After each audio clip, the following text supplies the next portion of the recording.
And welcome one and all to the Continental Endurance Sports Car Series.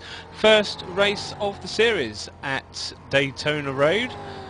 We have a 90-minute race for you lined up with two classes today, the MX-5s, which are the street touring class, and the slightly faster Mustangs, which are the Grand Sport class. My name is Rob Sutherland. The lead commentator is a gentleman called Will Vincent. Hello, Will. Tally-ho. Hi, how you doing? Yes, fantastically well. This is looks to be a cracking race today. Oh yeah, definitely. We've only just literally 2 hours ago got the call to help out in the broadcast of this, but having a look through the field, some very competitive times in both the street touring division and in the Grand Sport class. Fields look to be pretty spread out in places, but pretty even in others. So you're going to have quite a lot of packs forming, it seems to be. And some interesting rules for this series as well, which will make the racing very interesting. And excellent. I'm just looking through the times now, and there are some massive speed differentials we're going to be encountering today, especially when we're going to come up to lap people. We're looking at about a 2:03 lap at the moment. So and the second guys in the MX-5s are doing 2:14s. That's James Stevenson, one of our Aussie chaps. So it's going to be some very, very good overtaking through the pack once the Mustangs catch up. Oh yeah, and so we're just completing qualifying now, and it's going to be interesting making passes here. The infield at Daytona is very, very narrow, especially, I'm trying to do the corners in my head right now, especially turn 4 and 5, very, very tight corners, you know, and going single file through turn 5, going two wide through turn 5 is always risky if you're lapping cars. But once you get onto the banking, you're going to see some huge closing speeds, especially down into the bus stop and as you come back onto the banking towards turn 1. So it's going to be very interesting, like in many forms of endurance racing, where you catch the cars to lap them is really going to dictate whether or not you're going to be able to pull away or be held up. That's certainly some very, very good points. I will say as well, on the infield of Daytona Road, it's going to be very, very interesting because these cars don't handle as nicely as you would like them to handle. They are very hard to actually get in the corner. There's certainly a lot of getting it in early, drift it out to try and keep the speed up. So there's some proper corners. You've got to really stamp on the brakes. It's going to be some good racing. Oh yeah, and if you especially turn 1 is one of the key corners of the track, you might see a couple of drivers overshoot a little bit, and if they manage to get it under control, they shouldn't lose too much of a time advantage. But the way the banking falls off, the way you go into turn 1, it's very easy for the back end of the car to step out and put you into a world of trouble entering turn 2. That's excellent. Right, okay, we are going to be going to the grid in a minute. Will's going to take everyone through the grid order. I am indeed, and starting from pole position in the Grand Sport division, you have Ryan Stodbeck with a time of 2 minutes 3.910, the only guy to get into the 203s. Trace McRae in second in the number 69 machine, lining up alongside him in row number 1 with a 2 minute 4.738. And then you got a bit more of a gap back to third. Steve Brown in the number 82 machine and Kevin Brown in the 14 will make up row number 2. Row number 3 you'll have Cody Buckman-Gar in the inside and Russell Clayson on the outside. Row number 4, David Waters and Edwin Harshberger in 8th. Row number 5, Ayrton Ellis and Alexis Malona. Row 6, Anthony Castro and Bill Daly. Row 7, Ricky Dalton and Stephen McPherson. Row 8, Jasper Groening and Joseph Otto Faro. Sorry about my pronunciation there. Row number... I've forgotten who I am. Row number 9 even is Brian Taylor and Bruce Lawson. Row number 10, the last of the Mustangs with James Wood, and alongside him the first of the MX-5s, James Stevenson, will be lining up in the number 11 machine. And you can see the differential there. 4 seconds between the last of the Mustangs and the first of the MX-5s. And in row number 11, you will have Kevin Butchholz and Eric Biggs. Row number 12 is Stain Johnson and Matthew Reinhold. Hang Ho Tao and Michael C. West makes up row 13. Fernando Ferreira and Antti Tuinminen makes up row 14. Joseph Peake and Jason Breifogel, row 15. Ryan Worley and Jarrett Lawson, row 16. Giancarlo Lenzi and Michael Morrison, row 17. Chris Moran and John Richard, row 18. Jason Garrett and John Montoya, row 19. Don't know if there's any relation between him and John Pablo. Peter and Eric make up row 20. And Stephanie Morian lines up last in 41st. Well, okay, so cars are starting to pull away now. Well done, Will. That was very... that's a big grid, isn't it? I think you can just sort of put your teeth back in the water, let them cool down a little bit now. While we're doing the lap, they're going into the first corner now. They're coming into the infield. Now, this is a really, really difficult corner to make successfully, because if you mess it up, you've got that big wall of tyres in front of you to welcome you back to the pit lane. So very hard as they come back into this corner now. It's quite actually difficult through... There's a little bit of an S complex as well, so you're swinging through there and you're going to come up to quite a right tight-hander for what they call one of the ending corners that are named here, I believe, the International Horseshoe. You're going to come out round the backfield now. It's quite undulating. It's I don't recall it being that flat, this circuit, so you're going to come around the back here and kink to the left, and when you do get it wrong, there's a lot of grass to sort of skid off onto this bit, and you've got to make sure you get back in more or less the same place you went off. You don't want to cut corners. That's a bad thing. The stewards and marshals, they don't like you for that. Okay, so I believe there's been a bit of contact already on the pace lap, so let's hope that hasn't dampened anyone's race at the minute. We're going through the second hairpin now, where we come onto the left-hander that joins the oval banking. And Will, how much drafting do you reckon we're going to see here? Lots, simply put. You'll see the Mustangs trying to draft with the MX-5s right until the last second when they get onto this banking before they pull off. You'll probably see the Mustangs trying to go high all the way around, whichever will be quickest. I mean, you've got 30 degrees of banking on this part of the oval, so, you know, you've got a lot of banking to play with, so you can go high or low. And they'll be drafting people all the way up until that big braking point to get into the bus stop chicane, which is probably one of the most difficult stopping points of the track. You know, as you said, sorry to interrupt. Certainly, it's a very hard corner to see the countdown timers on the wall. You know. Oh yeah, and as we've said already, these cars are very difficult to handle, and they've got to go left, right, and then right, left again, back onto the banking. The second part of this bus stop is critical. You want to get good drive in the second half of the bus stop, so that once you get back onto the banking, you can keep that momentum all the way down past start-finish line and into turn one. Right, okay, so we've not got a lot of time now till the pace car decides to come in. We're just going to go into the bus stop now. It's quite an easy corner to cut, actually, and if we see a lot of drivers slowing down, that will be because of what's happened. They've cut the corner. They've had to slow down to satisfy the stewards. So we're going to come back onto the back of the oval now. Everyone's going to sort of start to form up, bunch around. How many people will, in the race, do you think are going to shoot past the first corner? I'll take 5. 5? I'll take 15. Okay, so I'll let you talk us through the start of the race, Will. They're trying to catch up a little bit of speed now. Yeah, very quickly. The timer that you see on your screen, it says it's already counting down. It is slightly incorrect. We apologise about that, but we are keeping a close eye on the time on us using modern technology. So we'll be keeping an eye out, letting you know how long this race has left to its conclusion. So it's a 90-minute race. The pace car is about to pull off any minute now. See the cars lined up nicely, 2 by 2 all the way back. Like Noah's Ark, isn't it? Yeah. Pace car off, and immediately the 4 GTs begin to build up speed, and we've got the green flag here at Daytona, and Brian Stodbeck brings the field to the green flag. Okay, so let's see if they all manage to get in to this first corner. You don't want to go next to someone. There's difficult questions that needs to be answered if you go side by side through these first few corners. Seems as though, so far, everyone's managed to get through reasonably okay. Having a look back through the field, and to my knowledge, everyone's fine. Coming into the hairpin now, this is where it really does start to get difficult. You see cars cutting a little bit on the inside there.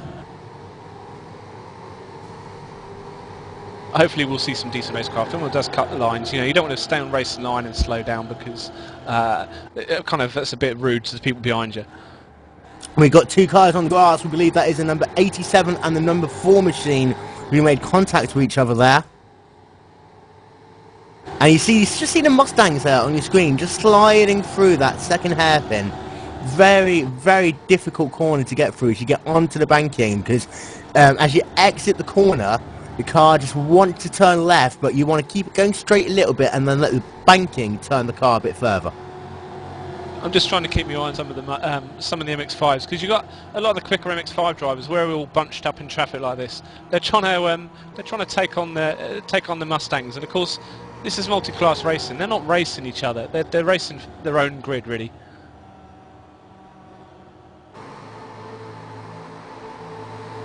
And this is where you might see some form of an incident as we come into the bus stop for the first time in this race. And you can see the Mazdas are going 3 wide into the braking zone. This is not what you want to see. I mean, I've driven the Mazdas before here at Daytona. And once they get onto that banking, the amount of downforce they have, if you're in the middle, you've got to hold that steering wheel perfectly dead center with the amount of air you have flowing over yourself and the other cars in order to make it work. There's some great different lines. We can see some of the Mustangs holding that higher just as they sort of come back through the field for past James Stevenson and the leading MX-5s. And you see there, you have David Waters in the number 76 machine. He, I believe, had a bit of an off-track incident earlier on, and he's managed to just drive around the outside of these Mazdas. You have a couple of cars coming down pit lane already. There's Jason Breifogel, I believe, who's in pit lane. Well, interesting as well, I can see the leader, or the was leader of the MX-5s, James Stevenson. He's just coming in the pit lane. Is this some kind of ruling they've got? They need to come in the first third? That's correct. They have to come in the first third of the race. So these drivers are probably thinking, well, if they come in now and you get a full course caution in the next couple of laps, they pretty much made a free pit stop. So strategy going on here. But then saying that, they can also, and the exit of this pit lane is quite difficult, I must say. Also, when you, if you, for example, James now, we use James' strategy, just done a quick mandatory pit stop. He's now going to come out in a load of traffic. No, sorry, not in a load of traffic, in a load of space. So this guy's got a whole track to do like a reverse undercut, you know? Oh yeah, definitely. And you see, not only that, is on the positive, you could be keeping out of the mess around you, but if you get too close and you've got a huge pack ahead of you and one of those crashes, then you've got to be very careful and use that famous Daytona dodging skills. We're just going to see a replay of car number 19 now. You had a bit of an incident earlier.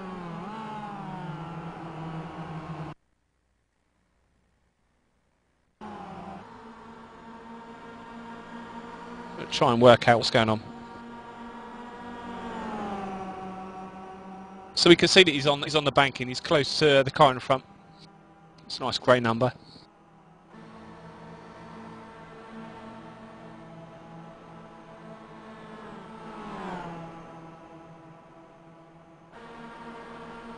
Okay, so we can't really see the replay feed, so we don't really know what's going on. But we can see now that car number 19 is it's down in 35 base, Chris Moran.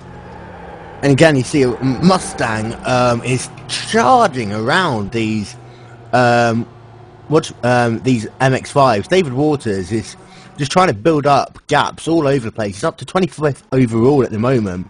Still the lowest placed car of all of the Mustangs, but maybe he's just trying to keep a clean head at this early stage of the race. Indeed, whilst others, dare I say, lose theirs. We saw what happened to Chris Moran in the MX-5. He was the first casualty of the first corner jinx. Oh yeah. And this is the thing, you have so many different drivers taking so many different lines, and you just see Michael C. West almost lose it there, and the number 45 machine, the GoPro Intel car, just losing it there. He's currently in 26th position overall. That makes him 7th in class. However, so many different lines, so many different braking points into turn 1, and if you are trying to adjust your line mid-corner to avoid ramming into the back of someone, it's very easy to spin one of these cars, especially with the turning angles they have, and the fact that, you know, these cars don't have that much grip. No, certainly the case. They are quite a handful. I'm just looking at a battle now between Anne Castro and Rick Dalton, and JD was quite close as well. This is about for 8th position. They are right up each other's places. Just going into the bus stop now. Anthony takes it quite wide, allows Ricky to get a lot closer now, which is going to be interesting because he's definitely in the tow now, coming for the last bend in Daytona. And we're currently looking at... I'm currently looking at the battle between the two MX-5s battling for first position in class. You just see how close they are together as they come into the banking, but then Eric just slows himself down. We're going back up the field to Anthony. These two, side by side, as they come past the start-finish line. It's going to be a case of the last of the late breakers. I saw a bit of a cut there earlier as well. That's a bit impolite, wasn't it? Yeah. Oh, he's gone wide, he's gone late. He's gone late, and he has to turn the car around, manages to save it. Thankfully, that asphalt on the outside of one does have quite a lot of grip, so if you can keep the car straight and take the corner normally, you don't lose too much time. But Castro really fighting hard for position there in the number 13 machine. And is it me, or is Trace and Brian first and second place? Brian Stodderbeck and Trace McKay, are they quite close? They are. So. Yeah, it'll be a good one to focus on for the next few minutes, I think. Yeah, they are mightily close. And this is where you'll see exactly how the banking works at Daytona.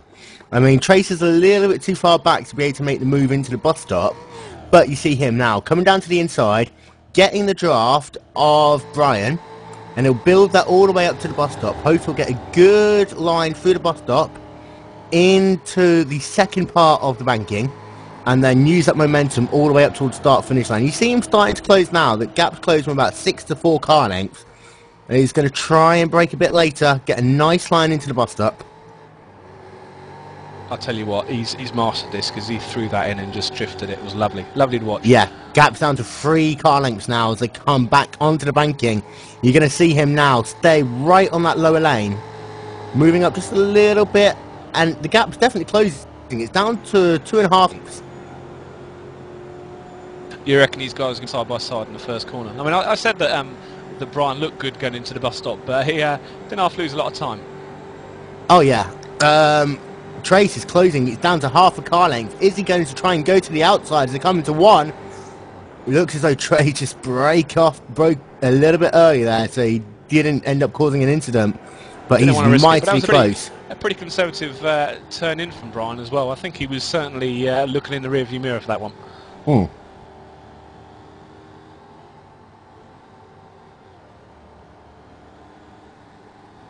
And I have to say, there's so much action on here between the Mustangs and the MX-5s. It's hard to keep track of exactly what's happening. So if we do get anything, we've got spotters in the background letting us know what's going on. We'll try and get to it as quickly as we can. Yeah, and they are very, very busy. And if you see us go quiet, it's normally because we can see that there's an awful lot going on, and we're just there going, whoa, what next? What's happening? You know, it's really, we've got 41 cars taking part in this Continental Endurance Sports Car Series at Daytona Road. And there's some fantastic action through the field. And what these full course cautions that are enforced at this in this league might do is save a couple of cars from getting lapped. I mean, the slowest MX-5 is about minute 20 behind the overall leader at the moment. But, I mean, we're only 5 laps in. If we get a caution in the next 7-8 laps, you know, that could reverse itself. So they can keep their lap, get their fuel stop, and be right back on the tail, which saves them a lot of hassle, especially at a track which is so twisty on the infield.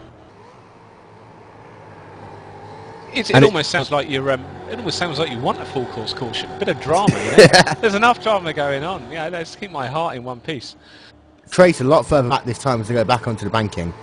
It looks as though he decided to stay a little bit further up for now. I think we've got a bit of action with Ricky. Oh, and he loses it! Oh! Ricky hits 2 cars there. Anthony Castro, who we talked about earlier, into the wall there in the first part of the bus stop. Okay, I think we're going to see a replay of this as well. Yep. Anthony just tries to dive down the inside of the bus stop, realises that the car ahead of him is slightly loose, and didn't realise the car is just going to turn back into him. Well, this is proper original seat racing. I mean, they're still quite close now, driving through the start-finish. Only now they've been caught, and there is passing going on as well. For Anthony now, he's trying to get that car back down to pit lane as quickly as possible, having to take the grass to do so. Bit of an unconventional route to go down, but he's onto the braking zone using NASCAR now. His car's turning all different directions, trying to get it down into pit lane. Hopefully he won't spear it back onto the track. Yeah, we always want to see the maximum amount of cars finish. Just makes for an interesting spectacle. Just looking at Jasper Gronomick now, who I swear has just been jet setting around somewhere else, because I swear he was racing a few hours ago in another race. That's excellent stamina from Jasper. Ricky's up there now. It'd be interesting to see how much damage is done to his car as well.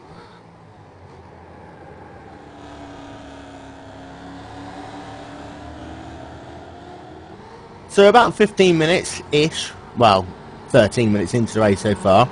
So to run through the order as we speak, in the Mustangs you have Brian Stodbeck still leading by 0.6 of a second over Trace McRae. I'm guessing there's probably no relation to Colin either. Kevin Brown is... Sorry, that's completely confused on my screen.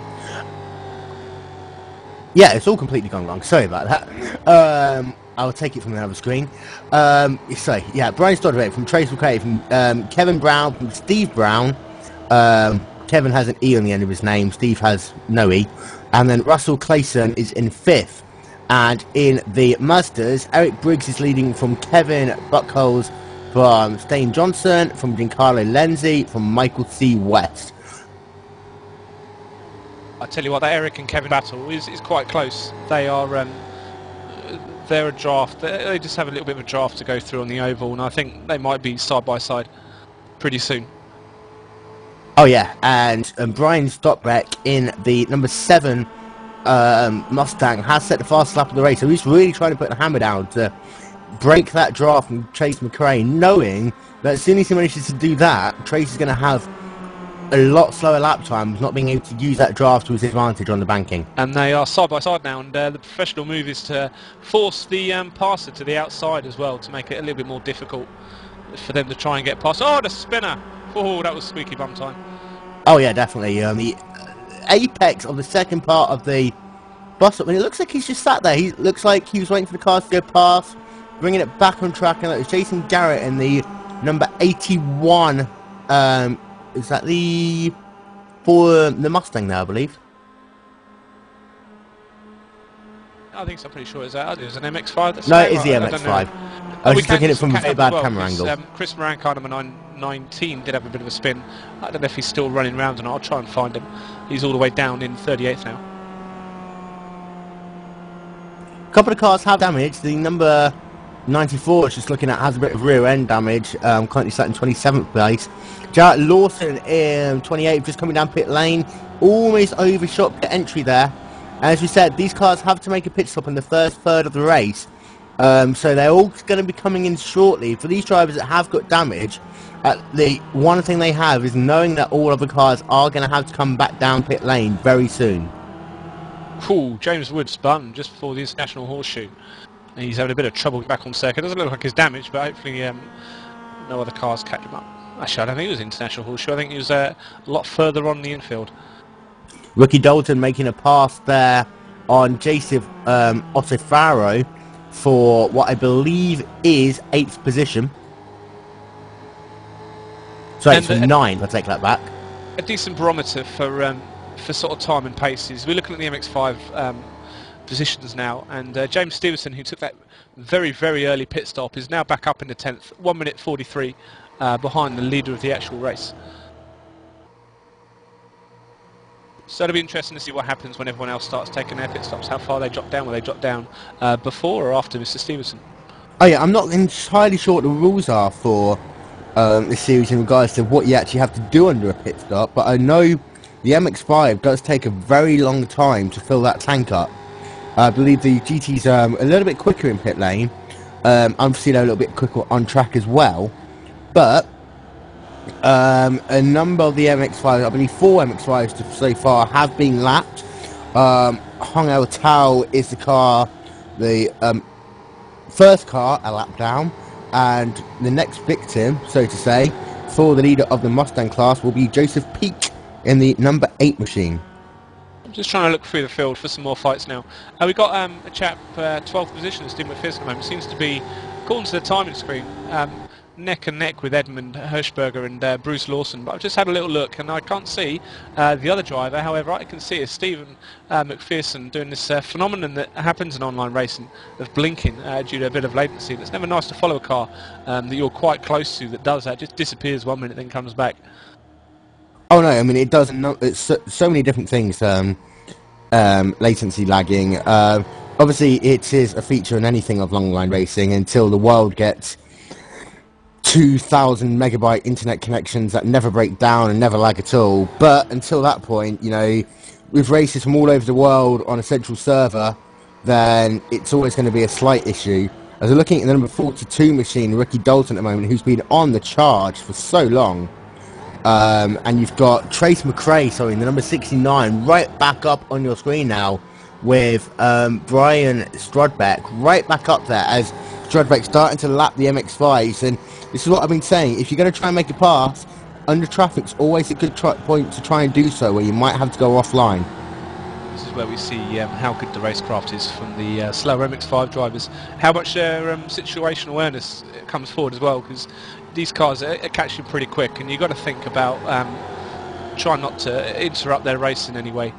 Trace was very lucky there. Do your own race as well, you know, and just make sure these Mustangs can get past you safely. Oh yeah, Trace McRae was very lucky there, you know. If he was even 4 tenths of a second further back, he would have had to have gone too wide into that left-hand sweep, and that's not a position you want to be in. I tell you what, Will, sorry to interrupt. I think our finished producers need to be on the caffeine pill today, because there's an awful lot going around the circuit. Sometimes I just wish we can do, like, you know, in race sort of vision. You can have like 2 screens at once so we can see all the fights that are going on. Oh yeah, big kudos to both Yoni and Yano, who's been working hard all day long, not only in this but a number of other series today, trying to tweak things, make things work perfectly. I just need to know what form of caffeine brand they're on, because I could do with it sometimes. But going back to the issue of latency, as I said, we have drivers from all over the world racing on a central server. So some people have really good connections because they're very close to the server, others have a lot higher. And it's not normally an issue until drivers' internet connections slightly come into issue. You do hear occasionally, as in all form of racing, you know, some people using that to their advantage. But, you know, it's obviously against sport and code of iRacing. It's against fair play. But lagging here at a track like Daytona, it does have a dramatic effect on the way the car handles, especially through the banking, where you have... Oh, as you see there, sorry, Brian Strodbeck almost got a bit wide and won, and the Mazda who was lapping almost came back at him there. But you do see, if you were to be lagged, someone ahead of you is lagging, and you're on the banking, you lose the draft, and you also lose a little bit of handling as well. And when it comes back, it can sometimes create a sensation of all of a sudden the car feels weightlessness. So it's something always to bear in mind. And obviously the phenomenon of someone blinking ahead of you is not a good thing. Shall we say? See a lot of drivers. I mean, these are quite heavy rear-wheel drive front-engine cars. They are taking it very, very wide exit into the horseshoe, and that's going to be affecting their time on one of the really long straights of this circuit. Oh yeah, and we're currently looking at the leader of the MX-5 division, Eric Briggs, in the number 16 machine. He's got Giancarlo Lenzi. He's moved his way up into second in class, right behind him, and it's not quite managed to break the draft. He's trying to do so, Eric. If he can really nail the bus stop, he has a really good chance of ensuring that he doesn't get closed down too much coming past the start-finish line. And we'll just have a look and see... Oh, sorry. Giancarlo right to the outside there for the lead, and the number 02 machine drives right around the outside, gets a perfect exit from the bus stop. And they're going to be drag racing it now down past the start-finish line. And I unlike tell in you, these NASCARs, you can't really pinch the driver down too much, because as you turn across the banking and you get too close, the air just wants to suck you down into the car on the low side. I tell you what, Will. He's my favourite. That's a really great name, Giancarlo Lenzi. He's got a bit of black in his car as well. That makes it nice. We've just lost a chap, Michael C. West. Unfortunately, he's had a bit of quality issue on his line. He's connected, and maybe we'll see him back if he gets his connection sorted out. And again, they're going to be too wide as they come through the S's down into the horseshoe, and you've got a car coming out of pit lane as well. Giancarlo decides not possibly the right time to make the move just yet. That Mustang should pull away pretty quickly, so it shouldn't affect this battle too much. However, Giancarlo's all over the back of Eric, and if he can get a good run through the bus stop this time, he could just drive right around the outside and tuck back in front. Well, I for one, I hope this battle just goes and goes and goes. It looks like Michael C. West is back. Hopefully his car will be in the pit lane, nice, shiny, ready for him. Maybe they put a new coat of wax on.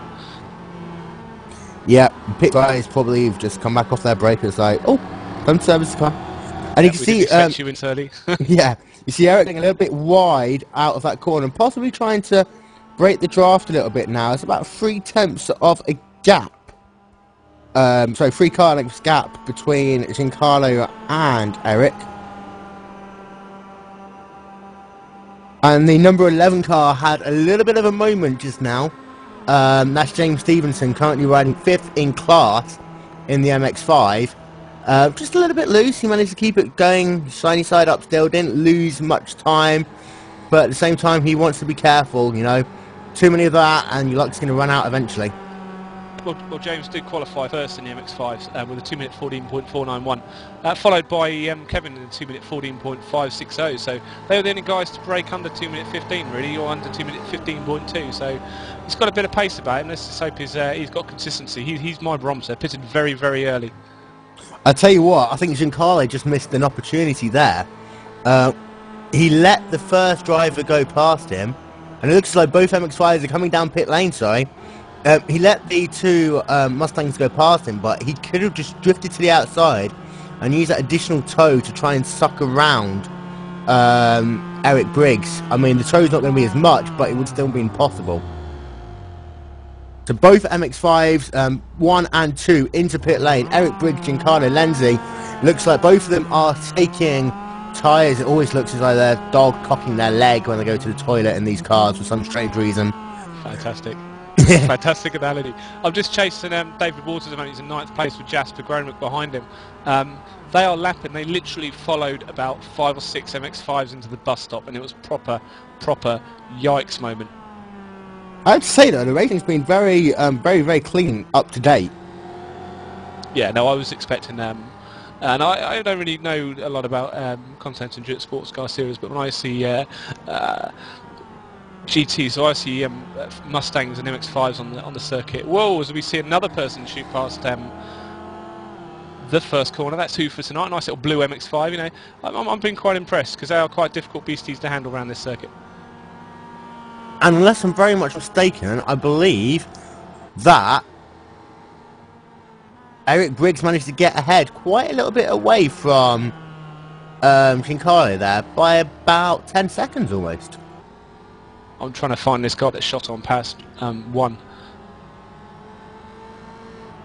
And it was, I think it's Jarrett Lawson. I think that's a chap. He's certainly charging hard back through the MX-5 field again. He's in 27th in car number 25. That was a proper little moment. We completely missed that first corner.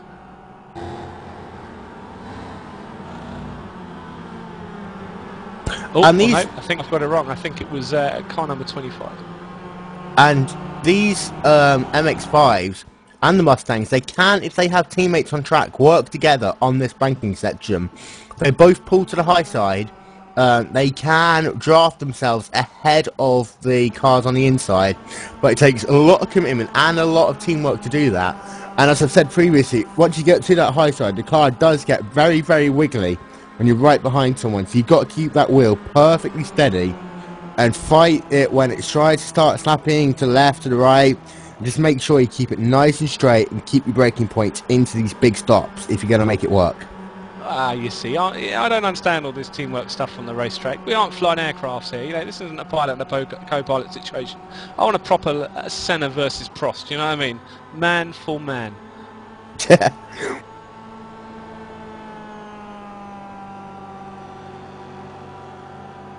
And we have reached almost the halfway point of the race, so anyone who hasn't pitted yet is required to do so. In the next couple of minutes, we have about 3 minutes left, so probably one more lap for drivers to do this, otherwise they will lose 10 championship points in this series because of the rule structure. Oh, blimey. I think we're a third of the way through as well, I think, actually. Yeah, sorry, a third, not halfway. So for a layman like me, for example, who can't really understand simple instructions, they need to pit in the first third of the race. Correct. So in the first 30 minutes of racing, or the lap which would make that into the third.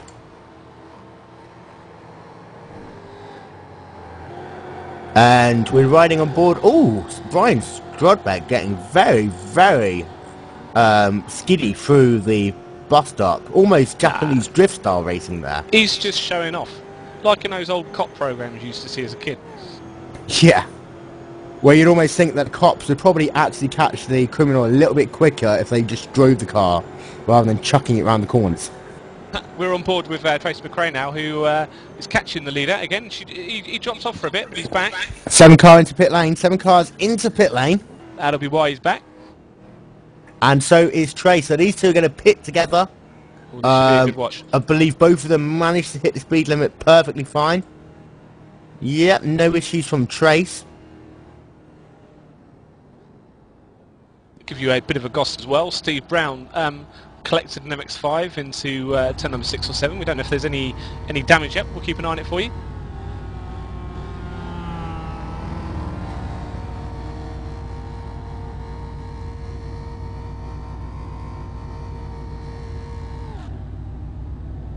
And Trace will take the lead as they come out of pit lane. Trace manages to get ahead of Brian. Whether he's short field knowing that there could well be a full course caution at some point in this race, or whether he just hit his marks a little bit better. But Trace McRae manages to get ahead by about 1.5 seconds over Brian Strodbeck as they rejoin the track into the International Horseshoe. And as you were saying earlier on, that is a very tricky corner right there when you come out of pit lane. In that car. I mean, that was Trace owes his pit crew a beer for that, because that was fantastic. Oh yes, definitely. And Kevin Brown's into pit lane, but he's having a very, very long pit stop. Finally off the jacks in that number 14 Monster Energy machine, but that was a long pit stop there. And you see another car, sorry, just at the top of my screen there, another MX-5. Fernando Ferreira, yeah. No, I saw Jarrett Lawson go off again, but turn number 1. What are we up to now? 4, aren't we? I think so, yeah. I think my call for 15 is pretty good. And now, all of these MX-5s that have been lapped, some of them are back on the lead lap, but they're being lapped again as the leader comes back out, if that makes any sense. Let's have a replay of Lawson and see what happens. We can see he's on the outside, but it's dead 2 by 2, a proper arcing it style, and he just misses a braking point. Oh, it's a bit of a contact actually, wasn't there? Bit of a wobble. I tell you what though, there is 5 MX-5s running within about 1.5 seconds of each other, and Mustang right in the mix, and Lawson comes down the inside trying to make a move on the AMS machine on the outside, the 64. Yeah. Manages to get to the inside coming onto the banking, but these MX-5s are scrapping for position tooth and nail. And there's another MX-5 trying to make it 3 wide, sorry, another 3 car, sorry, that's a 3, that is the, the Ford Mustang, number 3 of Ayrton Ellis. Just splits through the middle of them. Complete commitment there. I mean, Ayrton Ellis is running 4th at the minute, and he's not going to want to be there at the minute, isn't he? You know, I mean, he just must be like swatting flies. Just get out of the way, let me through. I don't understand that everyone's in a race. Whoever you come up against, I mean, these guys are all fighting for position. Oh yeah, and he's being very aggressively cautious, I think the word is. Yeah, yeah. He wishes he had a horn.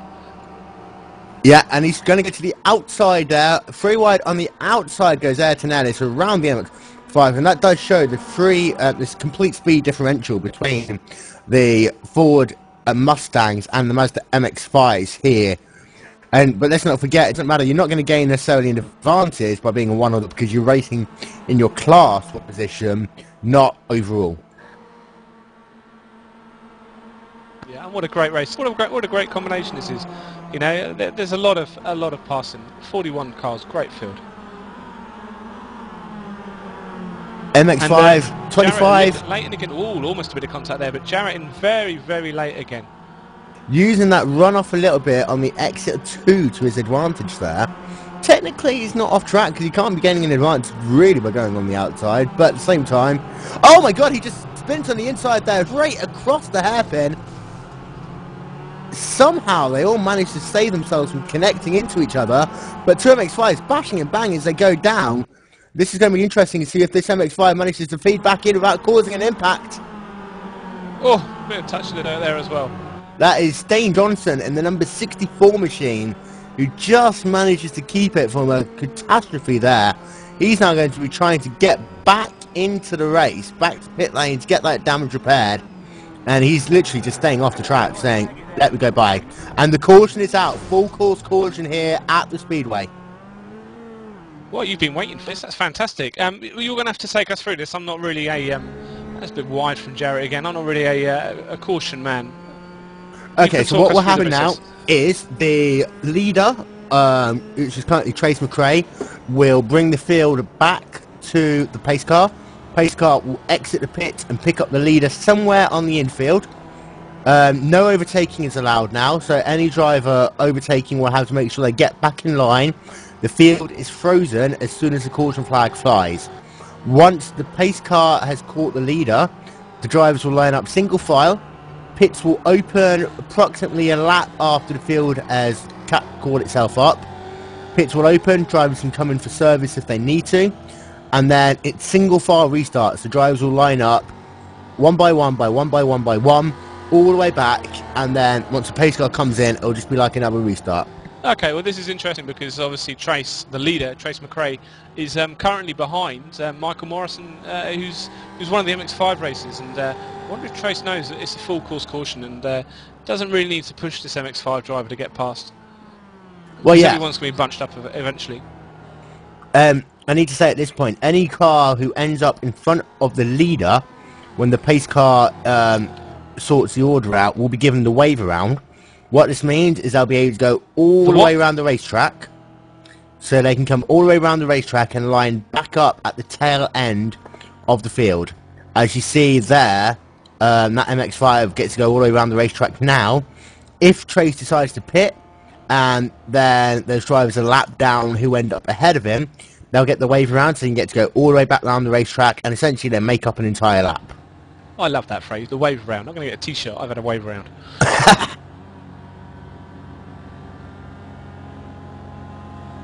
It's pretty apt for me because normally when I race I am a back marker. Okay, so we're just going to run through the order as we speak. Trace McRae is your overall leader, and obviously your leader in the Ford Mustangs. And the number 69, great green 69, Great Plains machine there. Second position is Brian Strudbeck in the CFO number 7 car. In third, you have Russell Clayson in the number 22 V Apex Racing Machine. Fourth is Steve Brown in the number 82. And fifth is JD Bookgardner in the number 63. And onto the MX5. In first, you have that Aussie James Stevenson in the number 11 in that lovely yellow and black car. Second, you have Eric Briggs in the number 16. That is a really nice paint scheme, by the way. The orange and black stripes, really, really well defined. Number 70, Kevin Buchholz is in third. Matthew Rainerhull is in fourth. And Jason Breifogel in fifth. Rounds up your top 5. Well, that's a fantastic order. Which guy had the fantastic paint scheme? Sorry, I'll go back. It's Eric Briggs. Talks about him a lot in that number 16.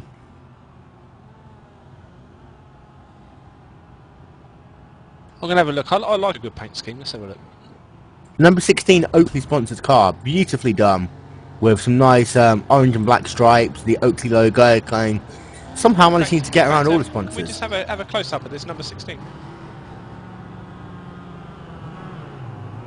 That's beautiful. What a beautiful car. It almost reminds me of Tony the Tiger, you know, the old Kellogg's Frosty's car.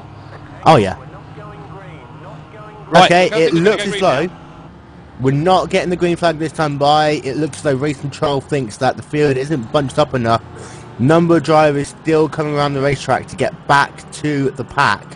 So they're going to delay the flag until the cars are all lined up single file. I tell you what, the number 10 machine's got a very simple but also effective paint scheme. If you look at the side of it, nice pink and blue and green ribbon around that car. That's nice. Eric Biggs, the chap we're looking at in the Tony Tiger car, has just been given a wave around as well, so he'll be told on his screen who he needs to be behind. His pit crew will be telling him. He'll now be screaming through the field, and all these Mustang drivers will be need to go, oh my god, let's set him through. Yeah. And Matthew as well, Rainwell, he's been going to wave through as well, wave around the pace cars, so let's get all this done nice and quickly so we can get back to racing. And while I continue my look at cars, the number 8 has Plum on one side and Street on the other. Don't know what the significance of that is. He lives on Plum Street. Or maybe he's a street plum. He's a street style of plum. He's got a bit of a bad boy attitude around him. See the guy in front of him now just taking the pit as well. So all the MX-5s are getting waved around the pace car. They'll go around the pace car all the way around the racetrack. Some of these drivers will use the opportunity to try and come down pit road to top off or change sides if they want to. Slightly sneaky, but hey, if they can get around, they will do. And then they'll line up behind the 4 GTs, so that the 4 GTs will have a clear fight at the start and they won't be bogged down by any MX-5s.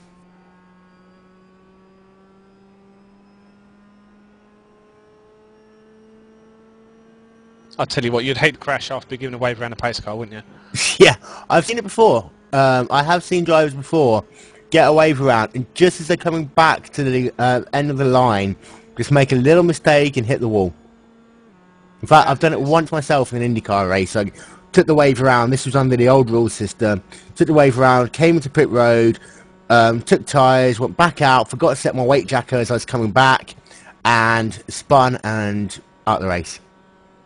Okay, so Hangyo Tao, James Wood, James Stevenson as well, our Aussie counterpart, has all been given a wave round, so hopefully they can catch up to the pace car pretty quick. And while a lot of endurance racing, a lot of sports car racing, especially around the bigger endurance races, normally run 2 pace cars. So one collects a slower field, one collects a faster field, or if they're halfway round, they do another way. But it's an interesting way of doing things. Michael West has disappeared yet again, unfortunately, so his internet problems continue to plague him. But while we are under caution, perhaps it will be an interesting time to take a very slow lap around this track. We'll see if we can get in the eyes of Trace McRae. And you see, this is the first corner as we're riding along with Trace right now. You see the cones on the outside as he's just getting cars going around the outside of him. You want to take it very, very easy into the first bit of the braking zone, then power out of the second part, which forms turn 2. Then you see he's going through the S's now. You can go double file here if you've really got the courage to do so. At speed, quite difficult, isn't it? It's very difficult to take 2 wide. And then this is the International Horseshoe. Very, very tricky right-hander. I've seen so many times drivers come out of pit lane, onto the racetrack, then into the grass, into the wall, as soon as they hit that braking zone. It's horrible on cold tyres, horrible on cold brakes. Well, I tell you what, it's quite similar to Charlotte Road, really, isn't it? When Charlotte's, they're both circuits. I mean, drawn on the back of a fag packet, really, aren't they? You know, you look at, you think, an oval, I need an infield, what shall I do? Just draw some wavy lines in the middle somewhere, but they are quite good. They do produce some excellent racing. We've seen some excellent racing here. Oh yeah, and so we just went through that left-hand kick. That is one of the trickiest corners on the racetrack, because you can take it almost flat out if you've got the courage and the setup to do so, but the speed draw close on that is tremendous. Then a very tricky right-hander, you've got to let the car settle before you get into that corner, and then turn it in, straight on the power, straightforward run down, left-hander. You want to try and get a wide exit onto the banking, very wide exit onto the banking so that you can build that speed up all the way onto the banking. Normally it's not the sort of thing you want to do, run too wide out the exit of the corner, but here, if you do so, you can really make up a lot of speed as you get onto this 30-degree banking. I see. I seem to remember the first guy who had a wave around was Eric Biggs in Tony the Tiger car.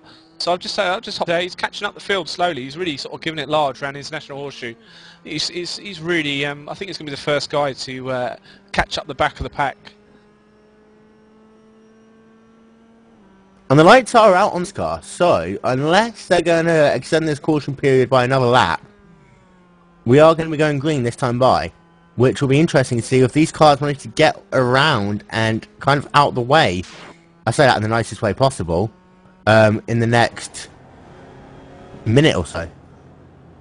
I tell you what, looking in front of him at the pace car is Garrett, I think.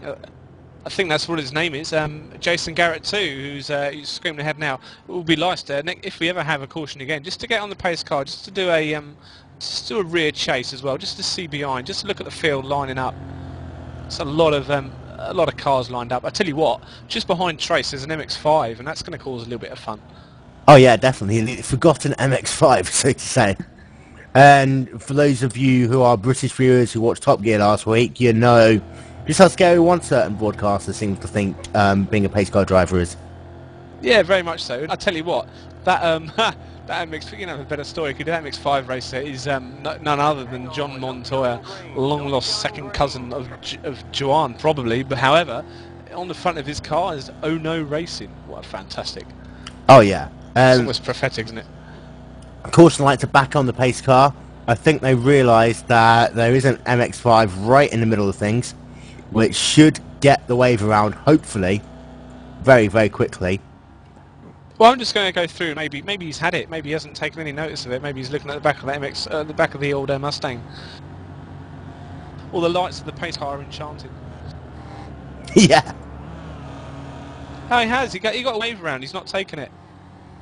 So the 15 doesn't realise that actually he should be ahead of Trace, who's just sitting there patiently.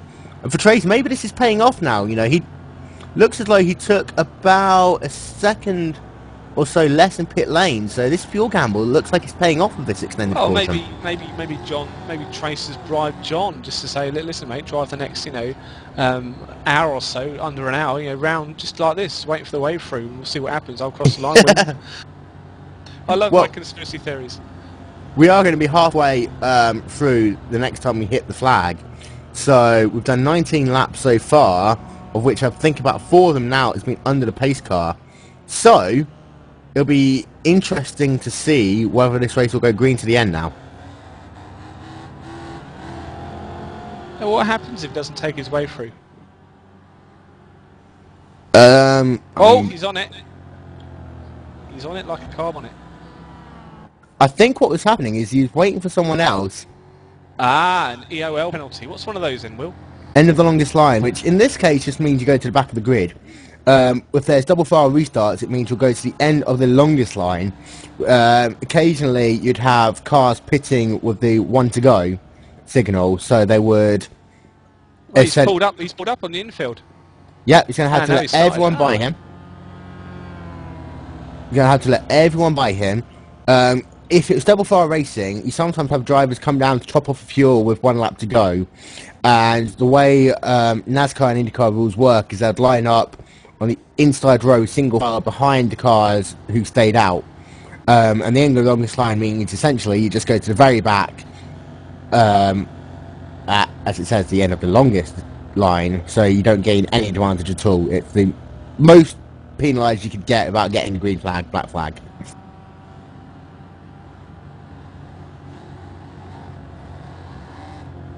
Well, okay. Well, let's look. Now, how far through are we? We've got 39 minutes left. Plus, I can see how long we got. I'm trying to work it out. You're the man with the clock, so to speak. We are almost halfway through. We're 34 minutes. Sorry, we are 44 minutes and 35 seconds. Let's give a quick recap as well for the viewers watching, if they're having trouble watching that little ticker that does go a little bit fast sometimes. In the Grand Sport division, we have Trace McCray in first, Brian Stubbeck in the second, Russell Cleason in third, Steve Branner fourth, JD Borgardner in fifth, Ayrton Ellis in sixth, David Waters in seventh, eighth is Jasper Kroneweg in ninth is Alexis Molina, 10th is Ricky Dalton, hard charge in Ricky Dalton, in 11th is Stephen McPherson, 12th is Bill Daly, 13th is Kevin Brown, 14th is Bruce Lawson. Woo, we see a little bit of dirt there. Green flag in the air. Infield. Green flag in the air. Carry on the green flag. And the 69 car building up speed as they come back into turn number 1 and single file restart. So a number of drivers will want to be trying to get on the outside because they can't pass on the inside until the start finish line, but they can around the outside. And the 10 car spun on the last corner there coming to the restart. It looks as though so far everyone is pretty... Oh, sorry. The James Wood there in the number 28 machine almost got tagged into the wall there, coming out of 2, but apart from that it looks as though everyone is pretty much with it.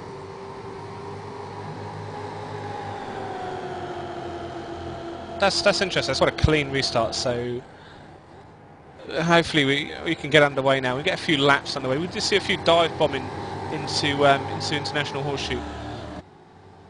But it's good that each drivers give each other enough room to do it successfully. Or they try and swing back out and get the run on them.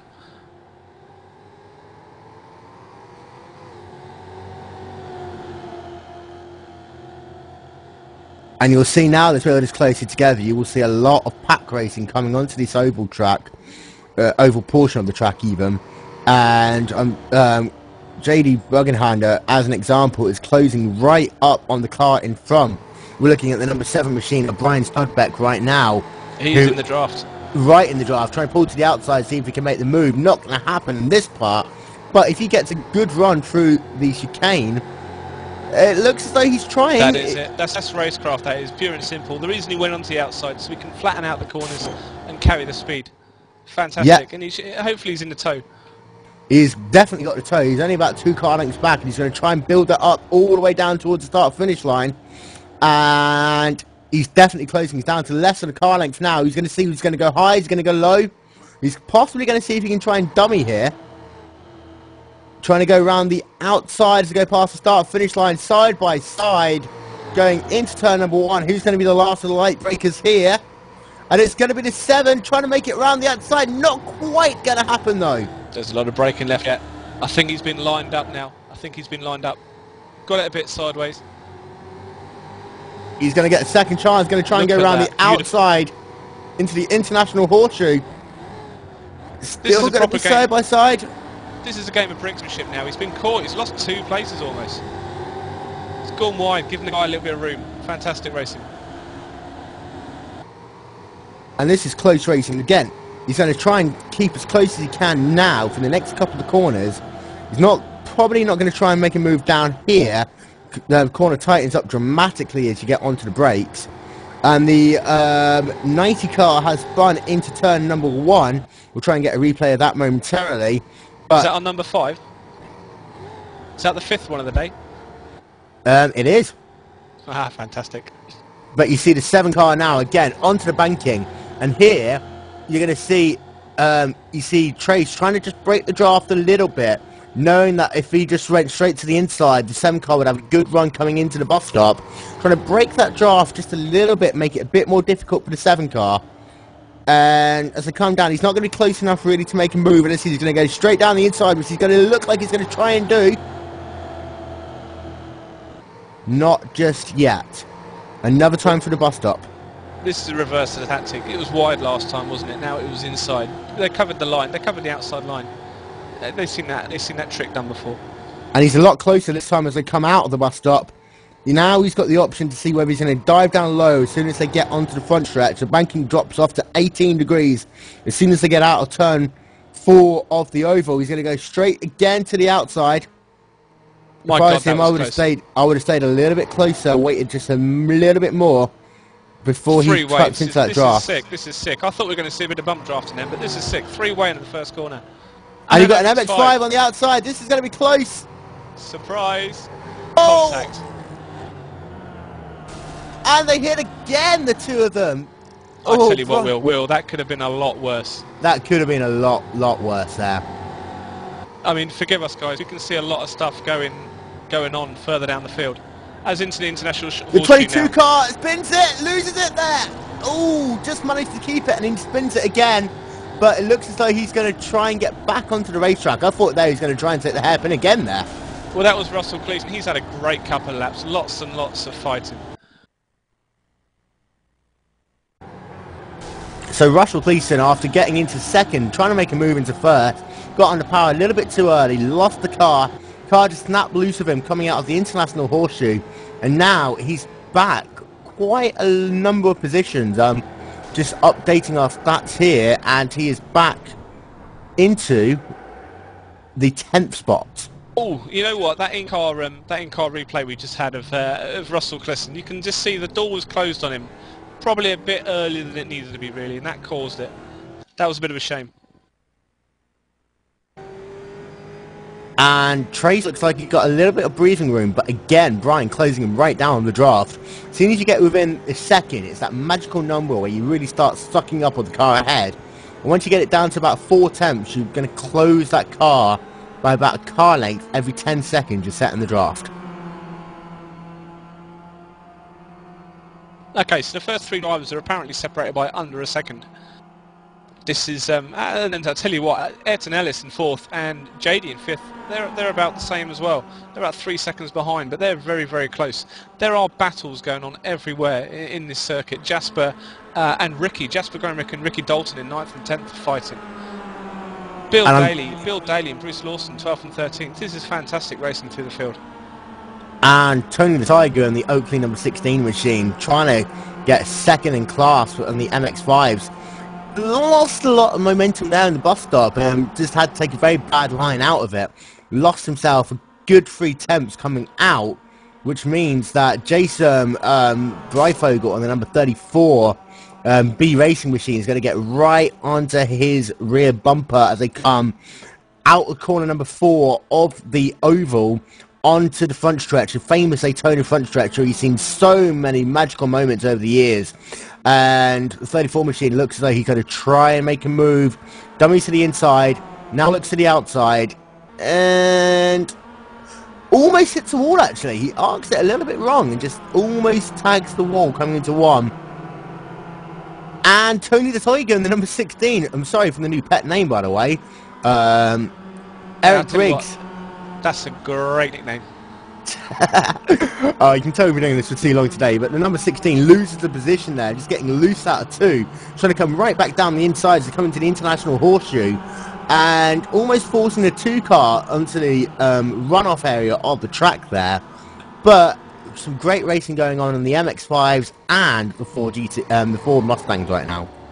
Do my eyes deceive you, Will, or is James Stevenson again up ahead of the MX-5 crew?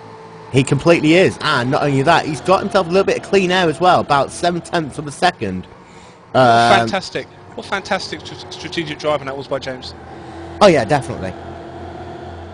And as they come into the banking, he's definitely broken the draft to an extent. So as they come into the banking, he's got a lot of momentum. So he doesn't need to worry about the cars closing him down into the bus stop. He can just take the line he wants to. Doesn't need to be defensive. And this is where you see drivers really starting to pull out time.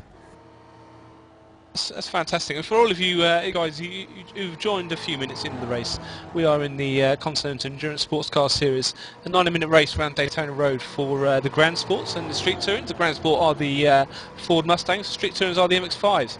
And the story of the race really for the MX-5s is that James Stevenson, who qualified first, he took a really, really early pit stop because there's a mandatory pit stop for the first third of the race, and he's literally just got his place back now when everyone else did their pit stop. It's a really, really good strategy from Australia.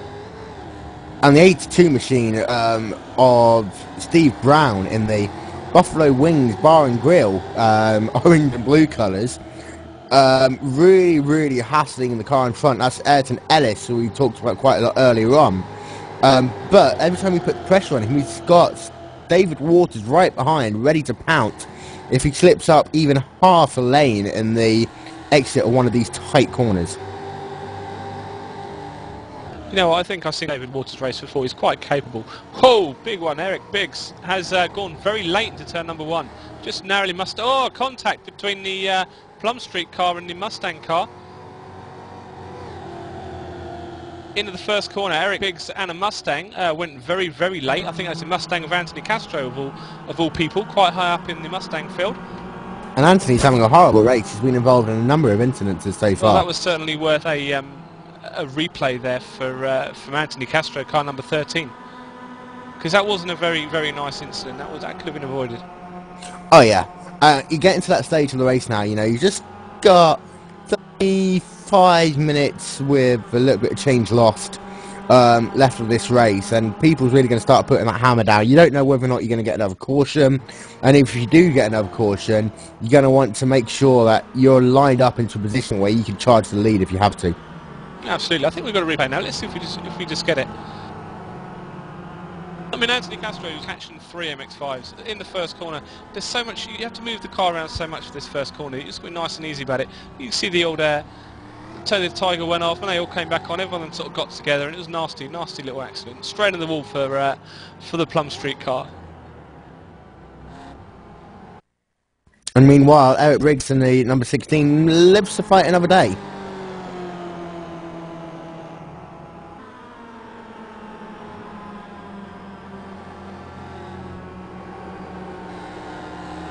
And you got a spinner in turn 1. It looks like the track's staying green momentarily, though. Is that number 6? That is number 6. Spin number 6. For any of you guys that joined us quite late, we had a little side bet. How many people missed the first corner and/or had an accident there? I believe Will chose 5 people, didn't he? I chose 5. You chose 15. So you need 8 to win. Okay, gotcha. So easily done. It's really weird. Oh, sorry, the number 72 car getting very slidey into corner number 7 there. Really slidey. Couldn't get back on the power at all coming out that corner there. That's Bill Daly we're talking about. But it seems as though, whilst it's all calmed down, as Bill Daly again getting very, very loose, loses it almost, but not quite. He's lost all his run out now, isn't he, really? He's going to be picked off. Yeah. Whilst the field settled down a little bit, at the same time, you know, you've still got a number of battles across the racetrack. It's just, thankfully, 1 or 2 drivers fighting for position rather than 7 or 8 drivers fighting for position. Oh, great. These cars, it's a lovely little V8 roar. When the back end does kick out. They are quite catchable, but it looks great. It feels great when you're driving, but you do end up going really, really slowly. Oh, yeah. Japanese drift style racing isn't always the fastest way around these racetracks. No. And we have almost hit the hour mark, so we've got about 30 minutes left in this race.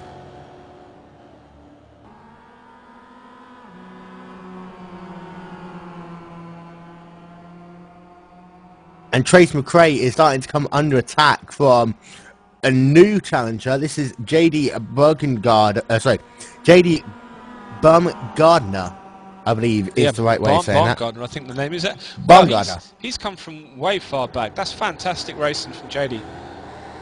And he's really, really closing in on Trey now. Whether or not he can use the fact he's in the draft now to close up and make the pass happen is going to be interesting. And the 77 car of Jasper Groenwag has spun in turn number 1.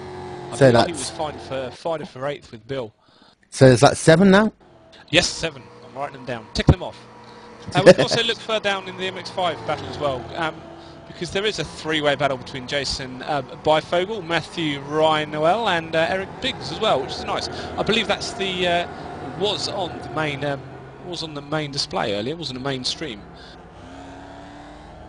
And the 63 car, just looking at him, he's not that confident getting onto the banking. Well, it's going to be interesting to see whether or not he can close down coming into the bus stop. But I'm going to have a quick look there. We're looking at Eric Biggs, who's just taken turn 1, taken another place in turn 1, and is right up the rear of Matthew Reynolds. Fantastic. Jason Bifogel has pretty much lost 2 positions in the first corner. And Matthew Reinhold is blinking a little bit, which is going to make life very difficult for Biggs. Is he going to see if he can go to the inside? It's the ultimate Almost surprise contact. back moment, isn't it? And this is going to be interesting because he's going to get the draft coming into this hard sweeping left-hander. But whether or not he's going to be able to commit to making the move just yet is going to be interesting. And as I was saying earlier, because of the fact that Reinhold is lagging out, it's going to make a bit more difficult for Biggs to catch him in the draft because he won't get the same effect as he was Reinhold actually fully up to, I won't say what speed is, fully up to internet capacity. Have we got a crash in turn number 2 from car number 10? I believe we do. That's Hang Ho Tao, and I could say Hang Ho Tao is, to go all beardy, he's got a massive, massive ping. He's really, really having connection trouble. Hang is one of our international drivers from Club International, really. I guess he's out in East Asia somewhere. And 16, so just looking at 16, trying to go around the outside into the bus stop. That's not going to work. He's going to have to take a very bad angle into the bus stop now. And loses all kinds of momentum coming out of it. I've just seen that Hang race, and I'll tell you what, Robin's race, and he really did bang doors. It's like a synchronised spin. Yeah. Collected as well, another car. Now all the MX-5s darting through, closing their eyes that moment when the smoke clears. Please don't hit me.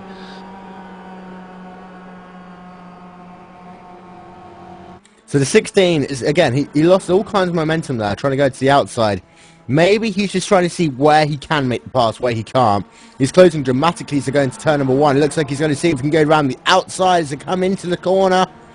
Not quite going to happen this time. No outside pass going to happen this time. Unless he's going to try and do the switch down to the inside. Not happening either. But now he's going to see whether he can line him up to get the right line coming into the international horseshoe, and it looks like he's hard on the brakes. They're going to go side by side, and they touch.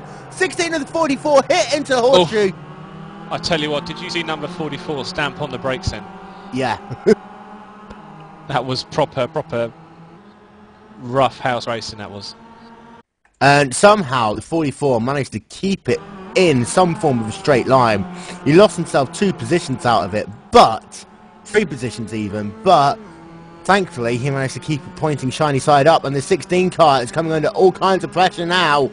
Another bit of contact. I believe everyone's watching a replay of the incident with the 16 car at the moment. You just see how on board as well, you lucky chaps. It's close racing, but it's not over yet. Yeah, the 34 car managed to get ahead as they come onto the banking.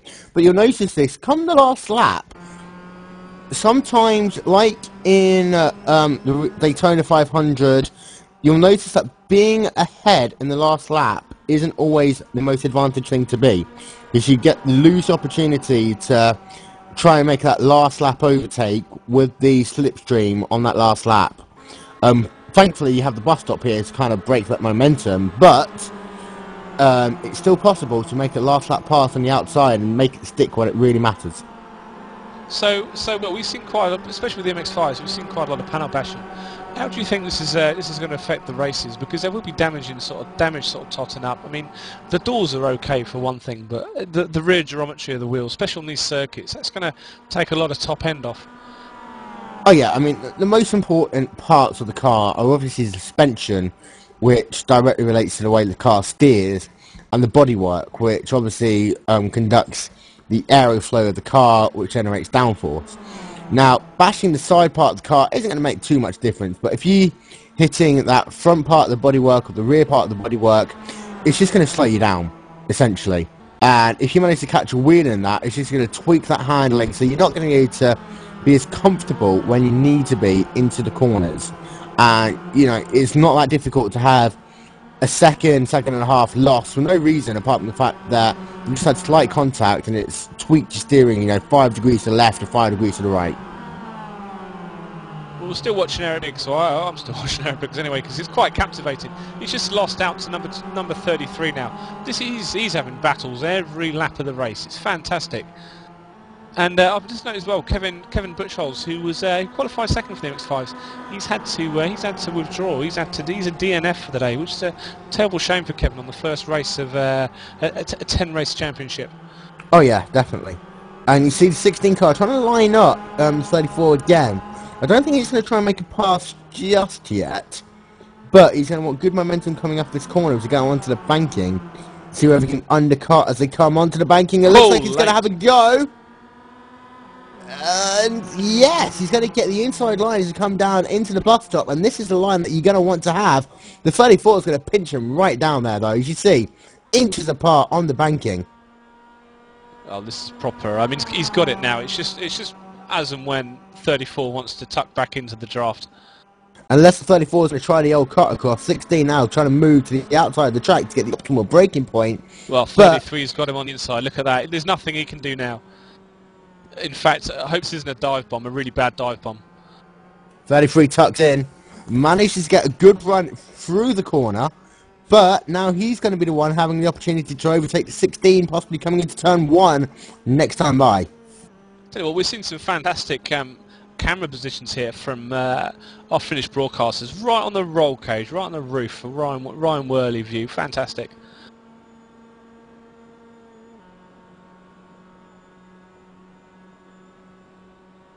And the 33 car is looking right to the outside. And this is what I mean.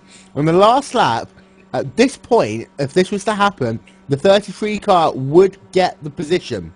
And the 33 car can almost now just tuck back in, so long as he's late enough on the brakes, get straight to that inside line, but it wasn't quite comfortable there. 16 manages to cut back on the inside. He's got to tuck himself in now, isn't he? Get the run. And I wouldn't call that losing it in turn 1, I'm sorry. That's just going slightly wide. I'll tell you what, Will, with all this excitement, we've forgotten what's going on at the top end of the race. I believe Trace McRae's still first, followed by JD and then Brian. Ayrton's 12 seconds away from the lead, followed by Russell Clayson and Steve Brown. Hey, Russell Cleyson's got himself back up again. Oh, yeah. Mr. Stevenson, James Stevenson from Australia. He holds out the first place, followed by Ryan Worley with the MX-5s. Then Eric with the battle we're seeing now, Daytona the Tiger car. And let's not forget, in 2 weeks' time, the series will be heading on to Barber Motorsports Park for round 2 of the series. The race will start at, 11:30 once again, Greenwich Mean Time. Go to Wikipedia if you want to find out what time that is in America. I think it's 5 hours on the East Coast. My eyes, are they deceiving me? Is there a caution flag? There is a caution on the racetrack. Oh, we get to do this again. Where's the caution? I believe turn number 1, maybe a car called 75 hit the wall. That's what our director, is telling us. Yep. And our director, he's got a legion of spotters out there somewhere around the circuit.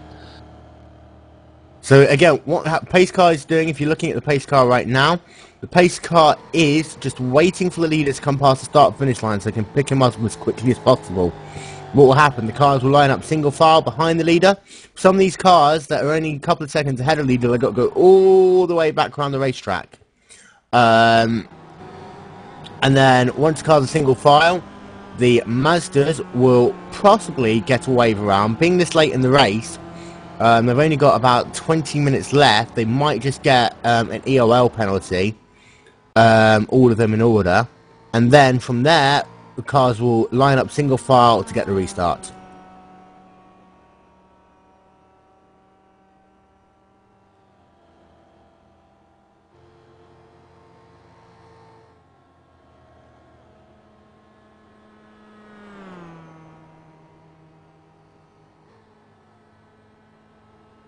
So just waiting for the pace car to pick up the leader. Having a look now, it has come out onto the track. Currently in the International Horseshoe, picking up Michael C. West, who is back in the race once again, and the Intel Core i5 GoPro 45 racing machine. So you see a number of the MX-5s who are ahead of the leader going past, getting their lap back automatically.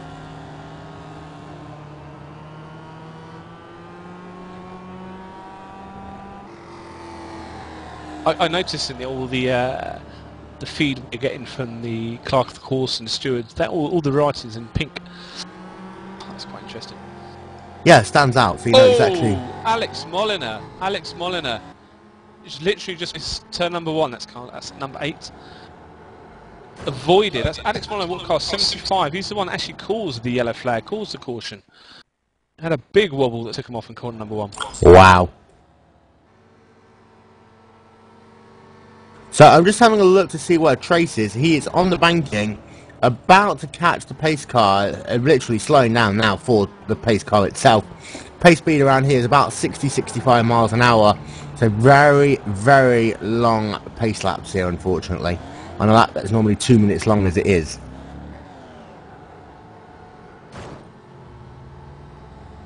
That's an unfortunate moment for Alex. At least it's under yellow, at least he can catch up. And it doesn't look like he's lost any places either. No, and for Trace McRae, all that hard work he did fending off Jody Baumgardner, he's going to have to do all over again. But he gets the advantage of being the pole sitter, of dictating the speed for the restart, so only he will know when he's actually going to go. And conversely as well, of course, Russell Clayson, his incident earlier, this has allowed him to maybe close the gap up, and also Brian Stodderbeck as well. He's now potentially back in the field. Oh yeah, definitely.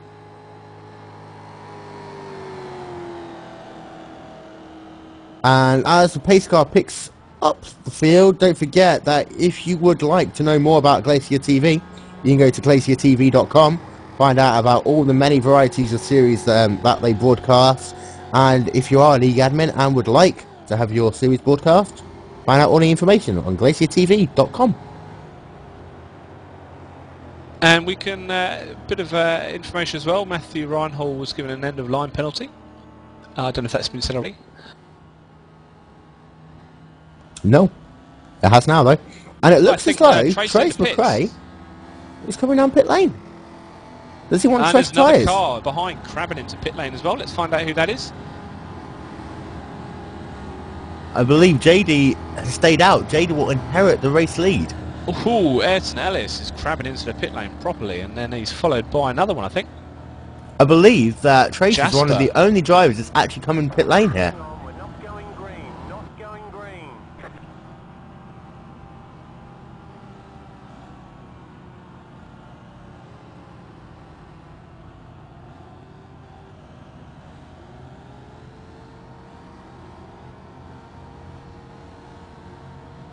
So that's going to shake things up a little bit. Trace McRae is now going to have to try and come through the field in what's only going to be about 10 to 15 minutes of green flag racing. That's going to be 5 laps to make up all these positions. Yeah, I mean, this is sorry for the silence, guys. We're just sort of trying to work out who's in pit lane and what this is going to cause for the rest of the race. But if Trace McRae's got to come back through the field, that's going to be fantastic. And once again, don't forget that in 2 weeks' time, the Continental Endurance Sport Car Series will head to Barber Motorsports Park. February 25th, race starts at 11:30 GMT. That's about 6:30 PM Eastern, if my mathematics gets me right. You've been on Wikipedia, haven't you? I have. And then a couple of weeks later, they're going to go to Homestead Miami Speedway for Road Course B, which I tell you what, that is one hell of a good roval track. So, what's the combination like? Is it another fag packet type circuit, or is it a yes and no? road course? It's a mixture. Homestead Miami Speedway is what, as a little kid, you think an oval is. You know, 2 straightaways, 2 180-degree corners, piece it all together. That's an oval. The road course is very trickery. The last couple of corners, especially, very, very tight onto the front straightaway, but very, very good track to race on. And then they're going to be heading over to Virginia, Mid-Ohio, Road America, Watkins Glen, Indianapolis Motor Speedway, which I believe will be the road version, Laguna Seca, home of the famous corkscrew, and concluding the season at Lime Rock. Well, I tell you what, Will, the corkscrew in MX-5, it's a scary proposition. Oh, definitely, yeah. And don't forget, all races will be broadcast live on Glacier TV, along with live timing and scoring. Just a quick recap of the MX-5. The top 3 are still James Stevenson, Ryan Worley and Jason Bifogel. I believe Ricky Dalton's dropped a fairway. I think that's probably one of the other chaps that came into the pits really. And Antti Tunoman, who's our highest placed Finn at the moment. Who's I think we know Anti's got some fans in the studio. And just for those of you who are, I can't say tuning in, one of my old friends will kill me if I say that, because you can't tune a website apparently. But for those of you who have just decided to watch live online, as you would tell me to do, the two different classes in this race, you have the GS class, the Grand Sport I believe it's called, which is the Ford Mustangs, and then you have the Street Touring, which is the Mazda MX-5 Cup cars. So it's the one that has the steering wheel on the left hand side, not the right hand side. That's the wrong hand side, isn't it? No, the Rose is the one on the right hand side. Aha, okay. But the right hand side is the correct hand side. Correct. And the left hand side is the wrong hand side. Yes, unless you're an American, in which case you'll completely disagree with what you just Absolutely, yeah. We'll say that argument for the bar. said. Yeah. When I say bar, I don't mean the legal bar, I mean the pub bar. Okay. But yes, we have been doing this almost non-stop for about 3-4 hours now, so if we are going slightly crazy, feel free to make some form of complaint to us. Absolutely. We are quite far through the race now. There can't be that many minutes left. On the website, it's saying about 7 or 8 or so minutes, but I know we've got about 3-4 minutes after that when the race actually finishes. Because obviously we've had the safety car, we've had the rolling start that's taken some time off. Yeah. So the time that you look at on your screen, if you add 5 minutes and 50 seconds onto that, that is the real time. So when we get into the last couple of laps, there won't be a flag displayed, but we'll keep you up to date exactly where it is until when the last real lap is. So just bear with us, and we'll guide you through the last couple of laps, and don't worry, you won't miss a thing. But it's going to be an interesting shootout. Looking at Trace McClay, he is going to be 10th on this restart, and he's a driver who I'm thinking might use the rules for his advantage here. It's really interesting to see whether or not drivers realise that you can actually overtake on the high side, shall we say, of the oval before the start finish line. So if you see him hanging back, expect him to go to the high side as soon as the pace car pulls in. I tell you what, you couldn't guess this race. You just throw all the cars in the air, see which one lands first. You know, it's all completely. Is Trace going to get that far up in the last, in however long's left in the race? Because it seems like that's massively punished him coming into the pits. Yes and no. Don't forget, having fresh tyres at this late stage of the race is not going to do anything but good. Fresh rubber is always the advantage. He's probably warming those tyres up now in his race car, making sure he's got, the right amount of fuel in the car to get to the end. And for Trace right now, his one and only aim is to get up there quickly. I mean, you might be able to get through the first 5 or so cars in the first lap, but as soon as the field starts spreading out, he's going to have to pick them off one by one. And it's that stage of the race where you're really going to see cars behaving themselves. But I mean, how many cars are really running on fumes at the minute? I don't think I think all their setups are absolutely sorted now. There can't be too many people. Oh, hello, there's a spinner on the end of the bus stop. I just noticed that. That's a bad place to park. It was... Sorry, I keep on losing it every time I come back. It is Matthew Reinhall. Now Matthew, interesting story. He's just had his black flag clear. I believe he's must have had his black flag for either an end of line type thing, or maybe he's feeding in the pit lane or something like that. It doesn't look like he's carrying any sort of damage for any shenanigans that's going on. No, he was just given an end of longest line penalty. Just coming back up to the top of the GT field. The lights are off on the pace car. So JD Baumgardner will bring the field back to the green flag with literally 10 minutes to go here at Daytona. And Jody Bringer brings the field back up. Green flag in the air. Back to racing here at Daytona. And you can see already cars going too wide. Chase, surprisingly enough, looks as though he actually fell back a little bit at that restart. Well, this first corner should sure be fun because it's a proper sprint now. Oh yeah, definitely. You see, all eyes are on Trace. He's made one move, coming down to the inside, trying to get that line past one car already. He's going to see if he can do another one as we get into the International Horseshoe. This is going to be electric to watch here. Well, James Stevenson, Ryan Worley are battling into the International Horseshoe now. It's pretty much they are side by side. Number 33 and car number 11 They're also catching Oh No Racing from one of the other MX-5s. It's John Montoya as well, who's thrown another spanner in the works. And furthermore, they've got a Mustang behind them as well. So this is close stuff. They are really fighting now. They're side by side for pretty much most of the infield. And Trace managed to overtake not one but two cars in 3 corners, both on the unoptimal line. So it shows just how hard he's pushing and possibly just how well these fresh tyres are helping him right now. As he comes onto the banking, he actually overtook someone on the outside of the International Horseshoe, going down the inside immediately to attempt to make another pass.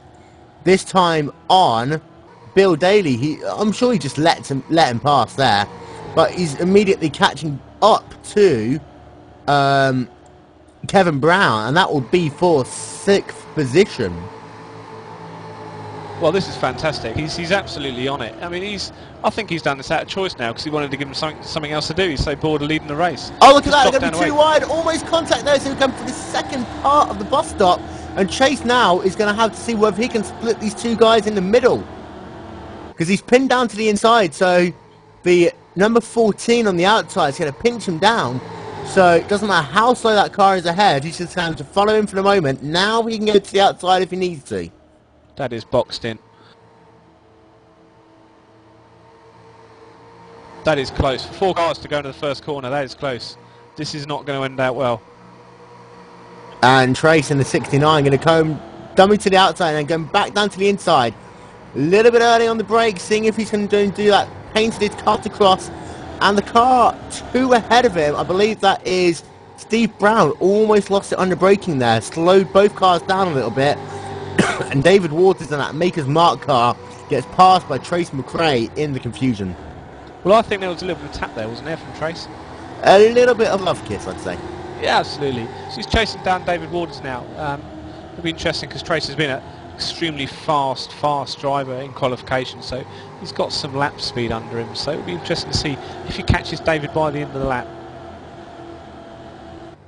And just a heads up, while turning the Tiger car in the number 16 does look like he's out of the race now. We'll have to have a look back to see what happened there, but he could have been involved in an incident on that restart. He is 1 lap down as we speak. Well, I'm certainly trying to find Eric. I can't find Eric Pigson on the circuit somewhere. I think he just had damage and stopped on the racetrack and decided his day was over.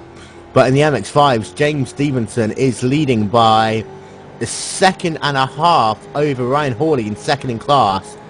Jason Beifogel is right behind in what is almost a 3-car battle for 2nd in class right now, with Antti Tunneman, Jason Beifogel and Ryan Hawley going at it, and they're going to almost collect each other on the banking there, Ryan and Antti. Well, I think they're standing better now, but we've got to look at Trace, because I believe Trace has done David Waters. Definitely, yep. He is up into 5th. Hasn't updated on the screen yet, but I can certainly see David behind him.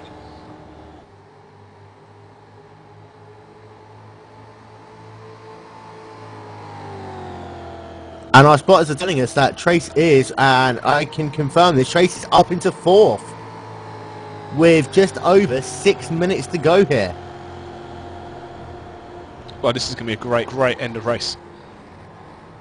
And just look at how he's braking. He's not locking up or anything. He's just getting it slowed down nicely. Bit of a slide on the entry as well.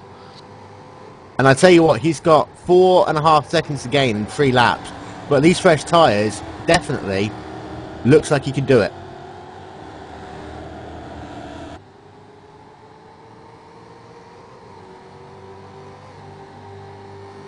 And his fastest quali was a 204.7. He's just pulled out a 205.1. So I don't know how much fuel he's got in there, but this is going to be fantastic.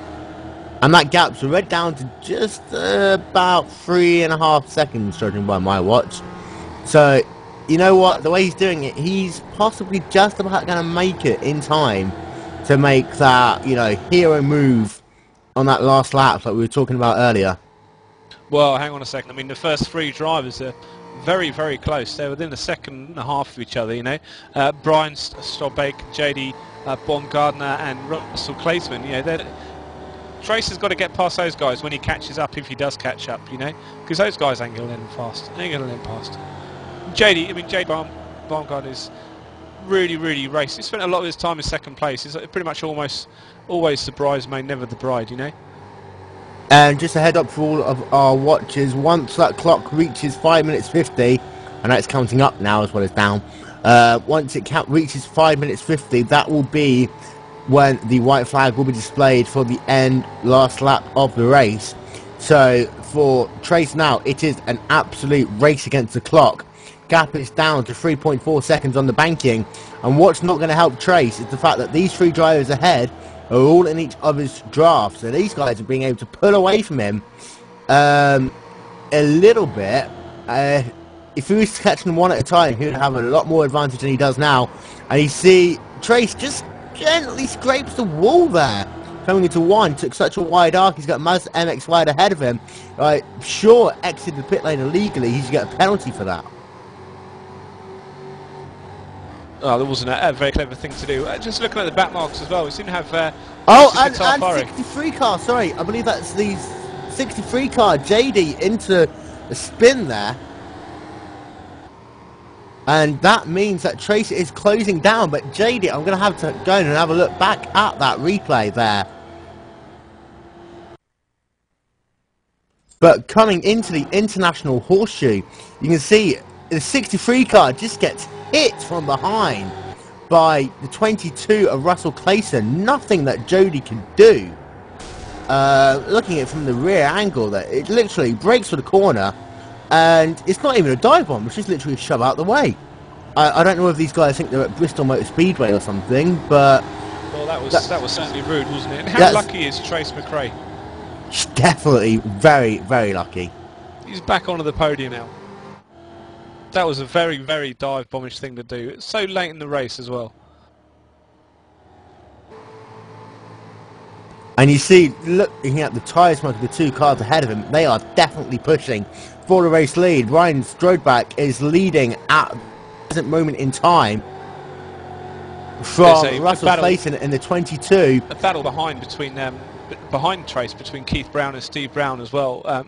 Obviously not brothers, slightly different spelling in the second name, but there's a four-way battle there, soon to be caught by five. It's going on quite well. It doesn't really concern us for the podium at the moment because Trace is still chasing down Russell. And in the Mazda MX-5s, after separating themselves out, Antti Troman is trying to go around the outside of Ryan Hawley. Gets a little bit of a push there. It almost looks as though Hawley just decided to turn left a little bit to stop him. And Antti just had to give up there, otherwise he would have made a great move on the outside there of Ryan Hawley. And now you're going to have to see whether or not that number 90 machine of Antti can get into the draft, down into the bus stop, because you've only got about a lap and a half left to go here in this race. So this is where it really is go time. Oh, there's a confirmation that Joseph Fario did blow his engine up. We saw him smoking in the pits. I can see these Finnish guys certainly drive better sideways anyway, so he's done a pretty good job, Antti. Oh yeah, definitely. And one lap, possibly white flag this time by, this is where these drivers are definitely going to start pushing. Trace McRae has caught the lead. We got a bus stop accident as well between number 4 and number 68. The track is still green at this moment in time. Whether or not race control will keep the race green to the end. Brian Taylor is smoking on the outside lane of turn number 3 there, trying to bring it down to the apron. This is going to do nothing for the visibility of drivers behind him, with cars going off all over the place in turn 1 and turn 4. Well, my God, Antti and Ryan Woolley are side by side on the infield for second place in the MX-5s in the Street Touring. And can you see just how close Trace was to the wall there? Cutting the course almost, not quite. I think he'll just about get away with that there. But then look at that, they're trying to trade paint. The 22 is trying to force him down onto the apron there, coming onto the oval.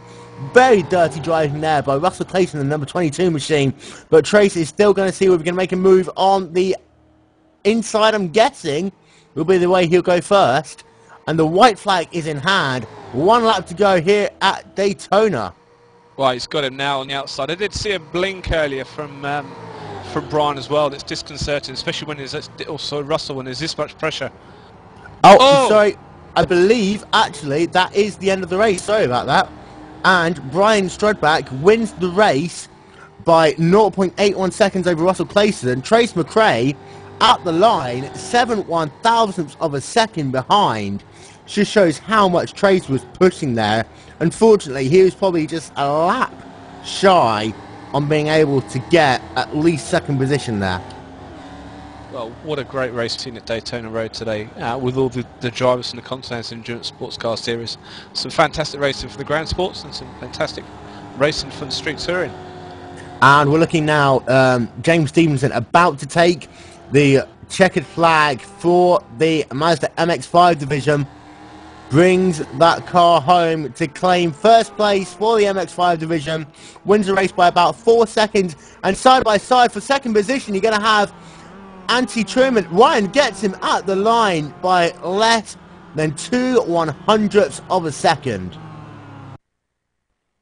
Wow, I mean, we knew this was going to put some good racing, but that's fantastic. That was a very, very, very close finish there. We'll see a replay of that. I think a replay of Anti's finish. Brian Beifogel comes home fourth in the Mazdas, and the car is just finishing, peeling off at the end of the race. Hango Tao, who's had a battered and bruised race car, manages to come home fifth, I believe, sorry, sixth in class. A tremendous fight back by him and that number 10 machine. But we'll run through the final results momentarily once everyone manages to cross the line, which I think they've almost done.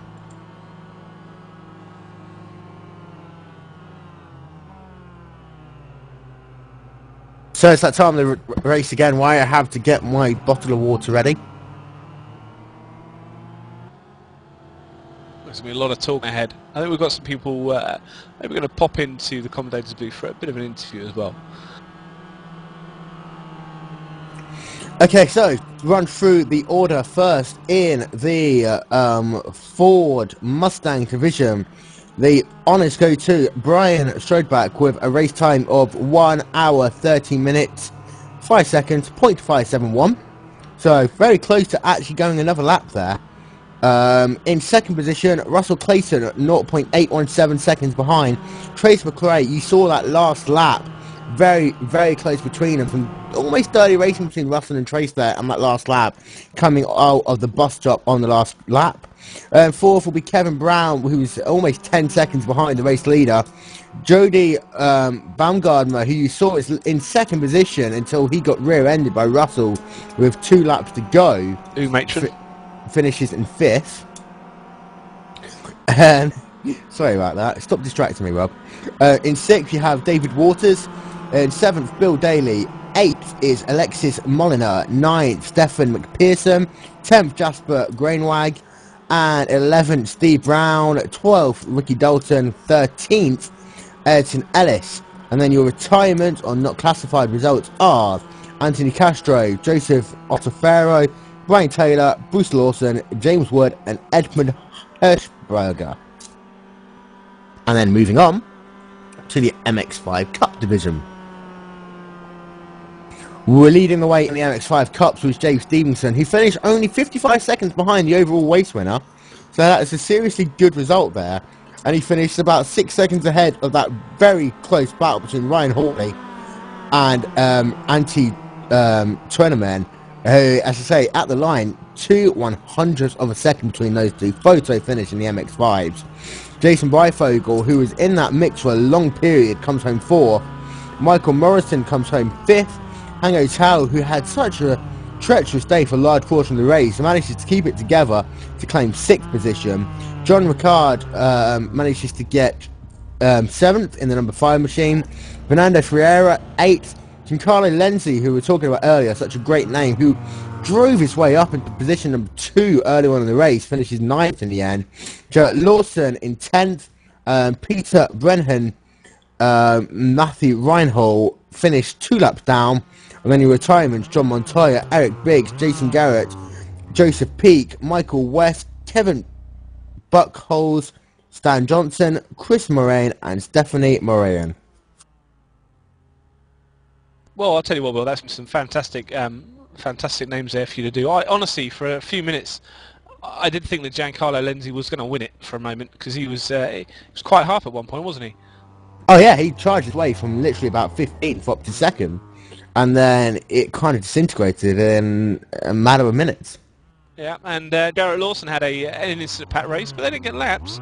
Those guys, I can see that there's in 7th place John Richard finish. I never trust a man with 2 first names. And what a race by James Stevenson. I love that. The statistician from the guy, fantastic. And if you're going to pick a driver of the race, I mean, personally, there's only...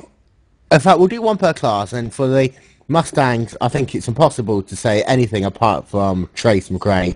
Yes, he only came 3rd, but at the same time, you know, he drove his backside off to get back into 3rd position on that late race restart. But I didn't fully understand why Trace pitted. I was thinking that perhaps he was expecting one more lap, and if he had one more lap, he potentially could have got it. He was only after one more lap, and you know he could have had a chance of the win. In the MX5 division, I think that James just dominated the day, pure and simple. No, I'm certainly going to call it for James Stevenson. That's my drive of the day by a country mile, followed closely by I guess producer's favourite Ante as well. That's quite a good race from Ante. We did have a chap to interview, but he seems to have disappeared. Yeah. Hi Ricky, and bye Ricky. If you want to come back, feel free to.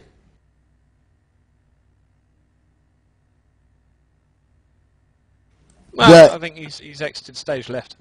I'll tell you what, Ricky Dalton had a fairly busy race. He had a few incidents here and there, but he finished. I'll tell you what, persistence of the day goes to a chap called Michael C. West, who we kept on seeing disconnect and reconnect, and I believe he was still going at the end. Oh yeah, I believe that he only ended up a couple of laps down as well. I don't know if he's one of those. One of those drivers that pulled into the pit, hopped over the fence, and went for a beer, and then got back in the car. Yeah, obviously we don't advocate drinking and driving, chaps. Yeah. Even if it is online sim racing, not good. Absolutely. But very, very, very good race from a number of drivers. Very close battles all the way up and down the field, and this is what you expect in multi-class racing. The field gets broken up and comes back together. Drivers work together. Drivers fight against each other. But, you know, only 2 full-course cautions that entire race, and whilst they were slightly longer than some, it was still a very, very close race. But they certainly helped sort of bunch it up a little bit, and it was a nice little spectacle to see. Very interesting to see the full course caution bring people back together and see how it sort of shook things up a little, especially with with pit lane strategy, stuff like that. So we're just going to wait to see if we have any drivers who'd like to come and share their thoughts on the race with us.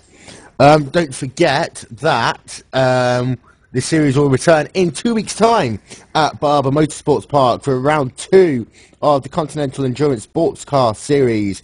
Race time will be 11:30 GMT, which makes that 6 p.m. Eastern Time.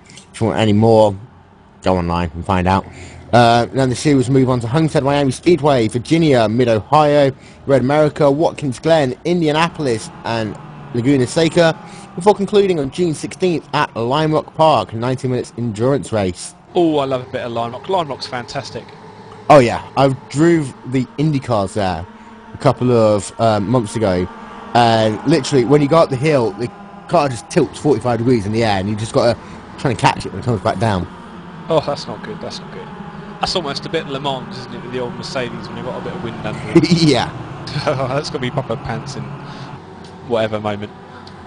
And if you have missed any of the race today, or any of the banter that we've been talking about, don't forget you can check out the entire race on demand by visiting glaciertv.com, as well as finding out more about other race series broadcast by Glacier. And if you are a league admin and you'd like your race broadcast or your race series broadcast, all the details are on there as well. Well, I tell you what, Will, these drivers must think that we bite. I know. We don't. We've even got the champagne ready and a few choice pretzels. It's not champagne, it's very, very bad sparkling Lambrini. Yeah, bang on. Yeah, we roll out the barrel here, literally. Yeah.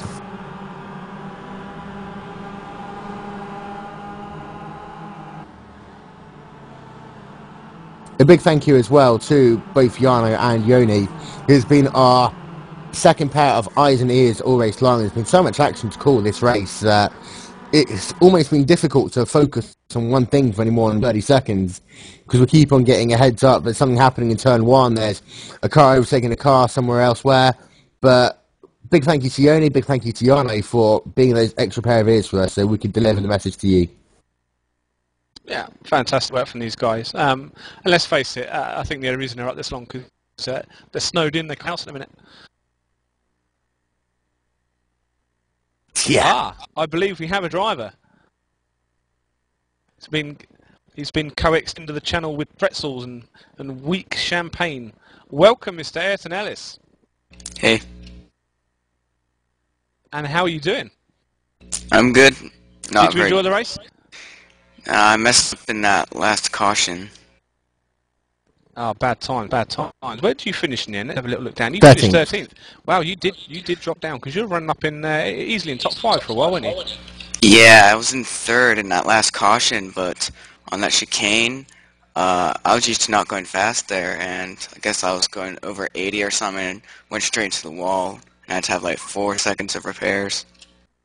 Wow. Coming into having to have a pit stop so late into the race after working so hard, we saw Trace McRae ahead of you try and side his way through the field, but with damage in your race car, it must have surely been difficult to try and work your way back up at the end. I didn't really get myself back up. I was running about like 4 or 5 seconds slower than all the other Mustangs near the end. I mean, I was able to keep up before I had my damage, but my wheel was all the way turned to the left. It's really difficult to control. I was finding it hard just to get past all the Mazdas. And how difficult must that be after being in such strong contention for so long? Getting through the first pit cycle, through the first caution, getting it all back on track, and then just losing it in just a very silly maneuver under caution.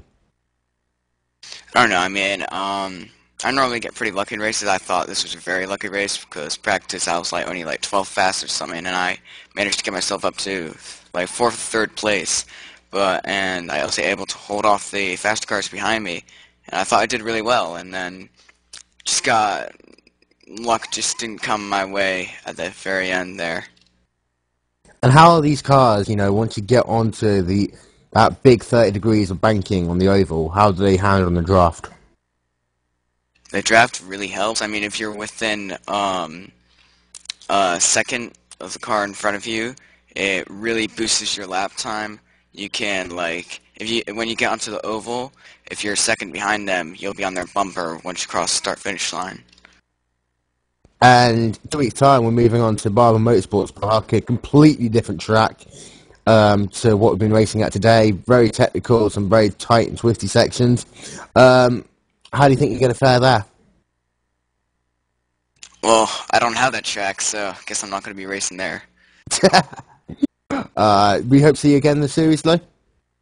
Yeah, I'm going to be racing some of the other tracks. I have some better tracks, like I'm better at Lime Rock and Charlotte Road Course. I think they're going there, are they? They're going to Homestead in 4 weeks' time. I don't have Homestead either. I don't have any tracks, so just going to try to do well in the tracks I do have. Not to worry. You have a nice day anyway. Thanks for talking to us. Okay, see ya.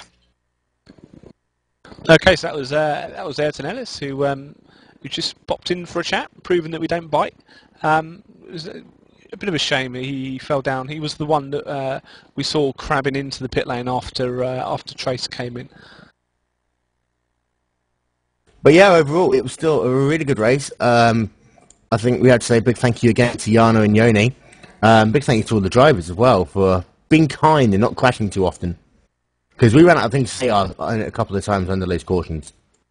Well, I was going to start singing. And that's never good. That's never good.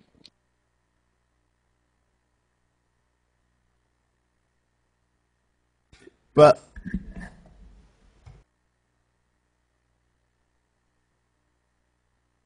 apparently, Yoni wants to come and say hello to us. So, Yoni, why don't you turn your microphone on and say hello? Howdy. Well, I think we should tell him Oh, to unmute it. he can't get out of it that easy. Yeah, I'm here, man. I will always be here. So Joni, tell us what's coming up next with Glacier TV, because you're not done yet, are you?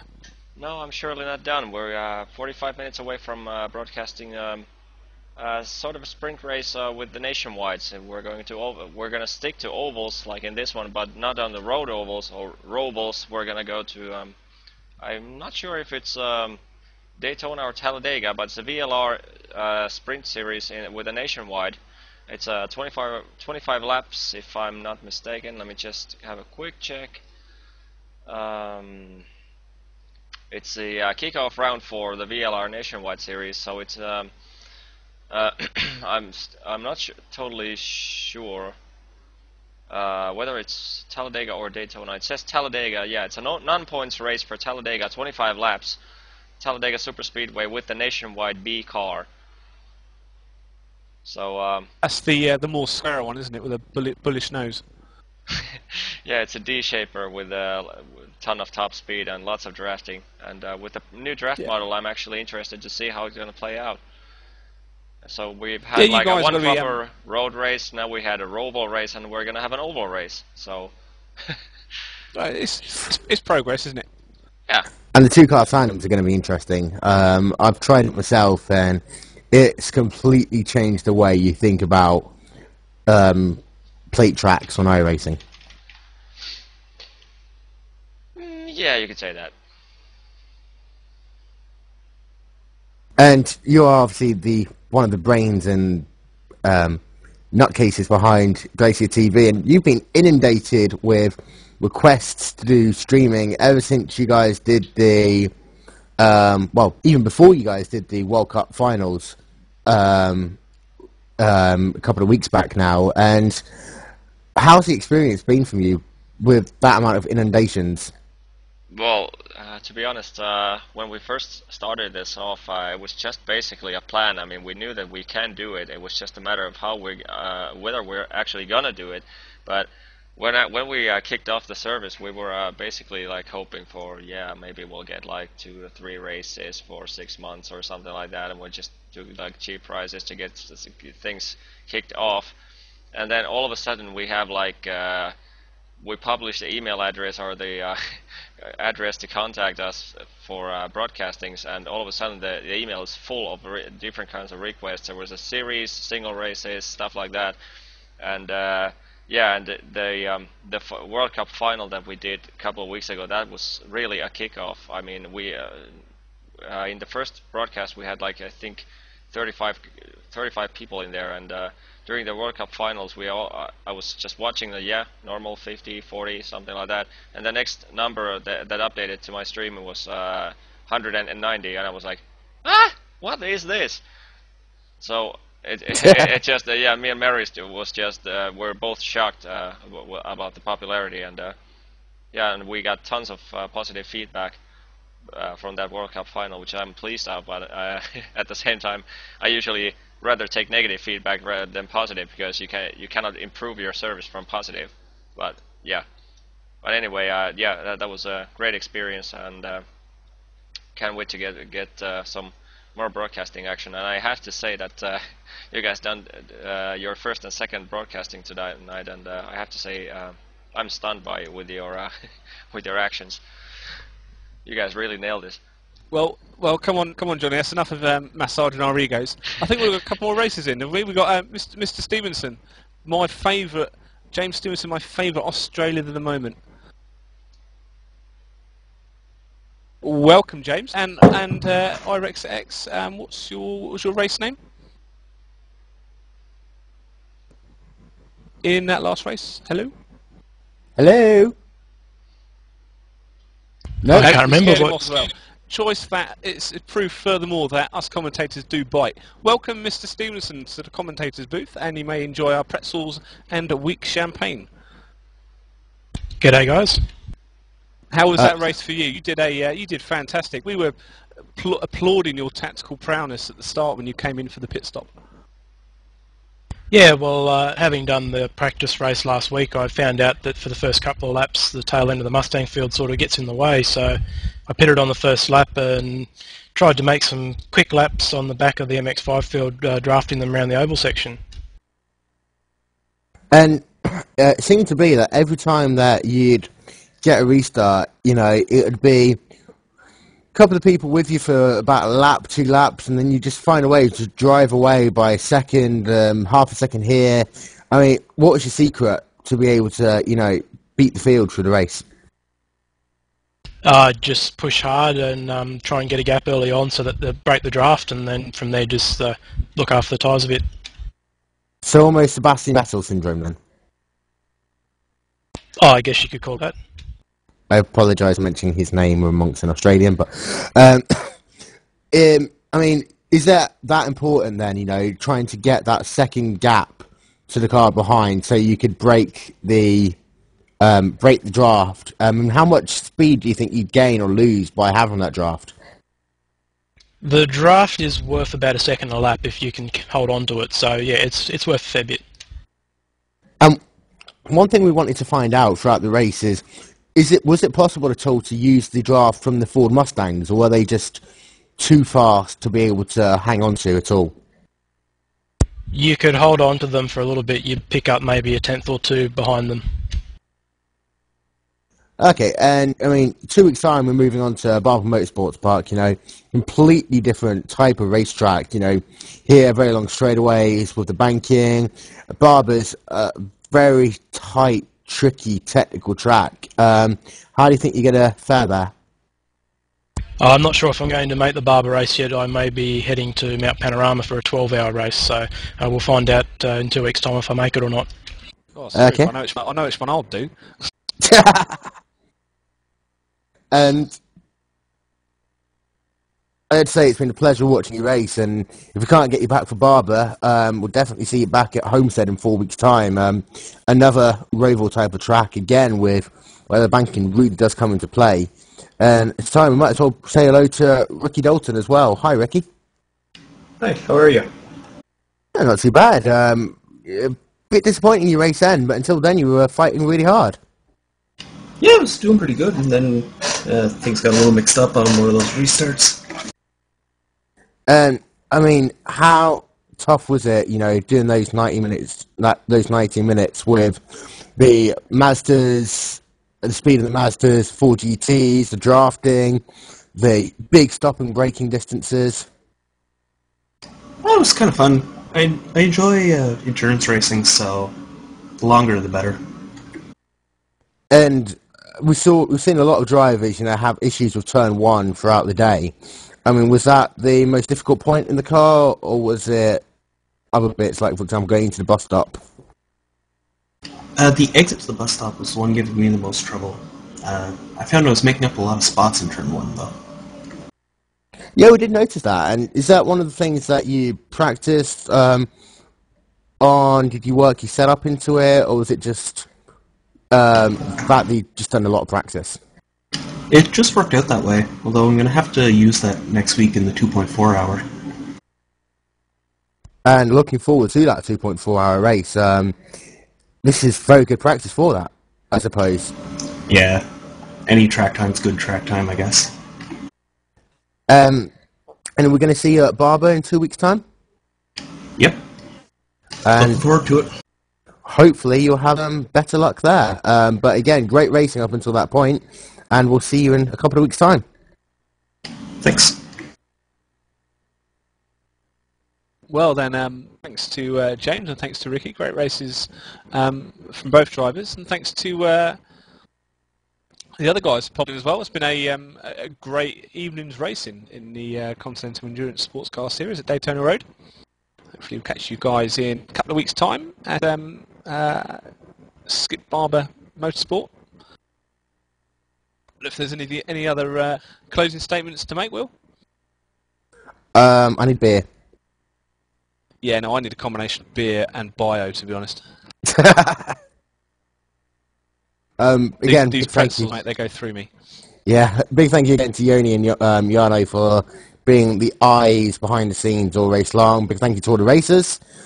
for making it such a great race, and big thank you to Glacier for the awesome streaming. I think I've thanked everyone and thank. Oh yeah, thank you, Rob. No, thank you very much, Will, and thanks to my agent and anyone else that co-spirited along the way somewhere. Yeah, we're just waiting for them now. Cheers, Shana.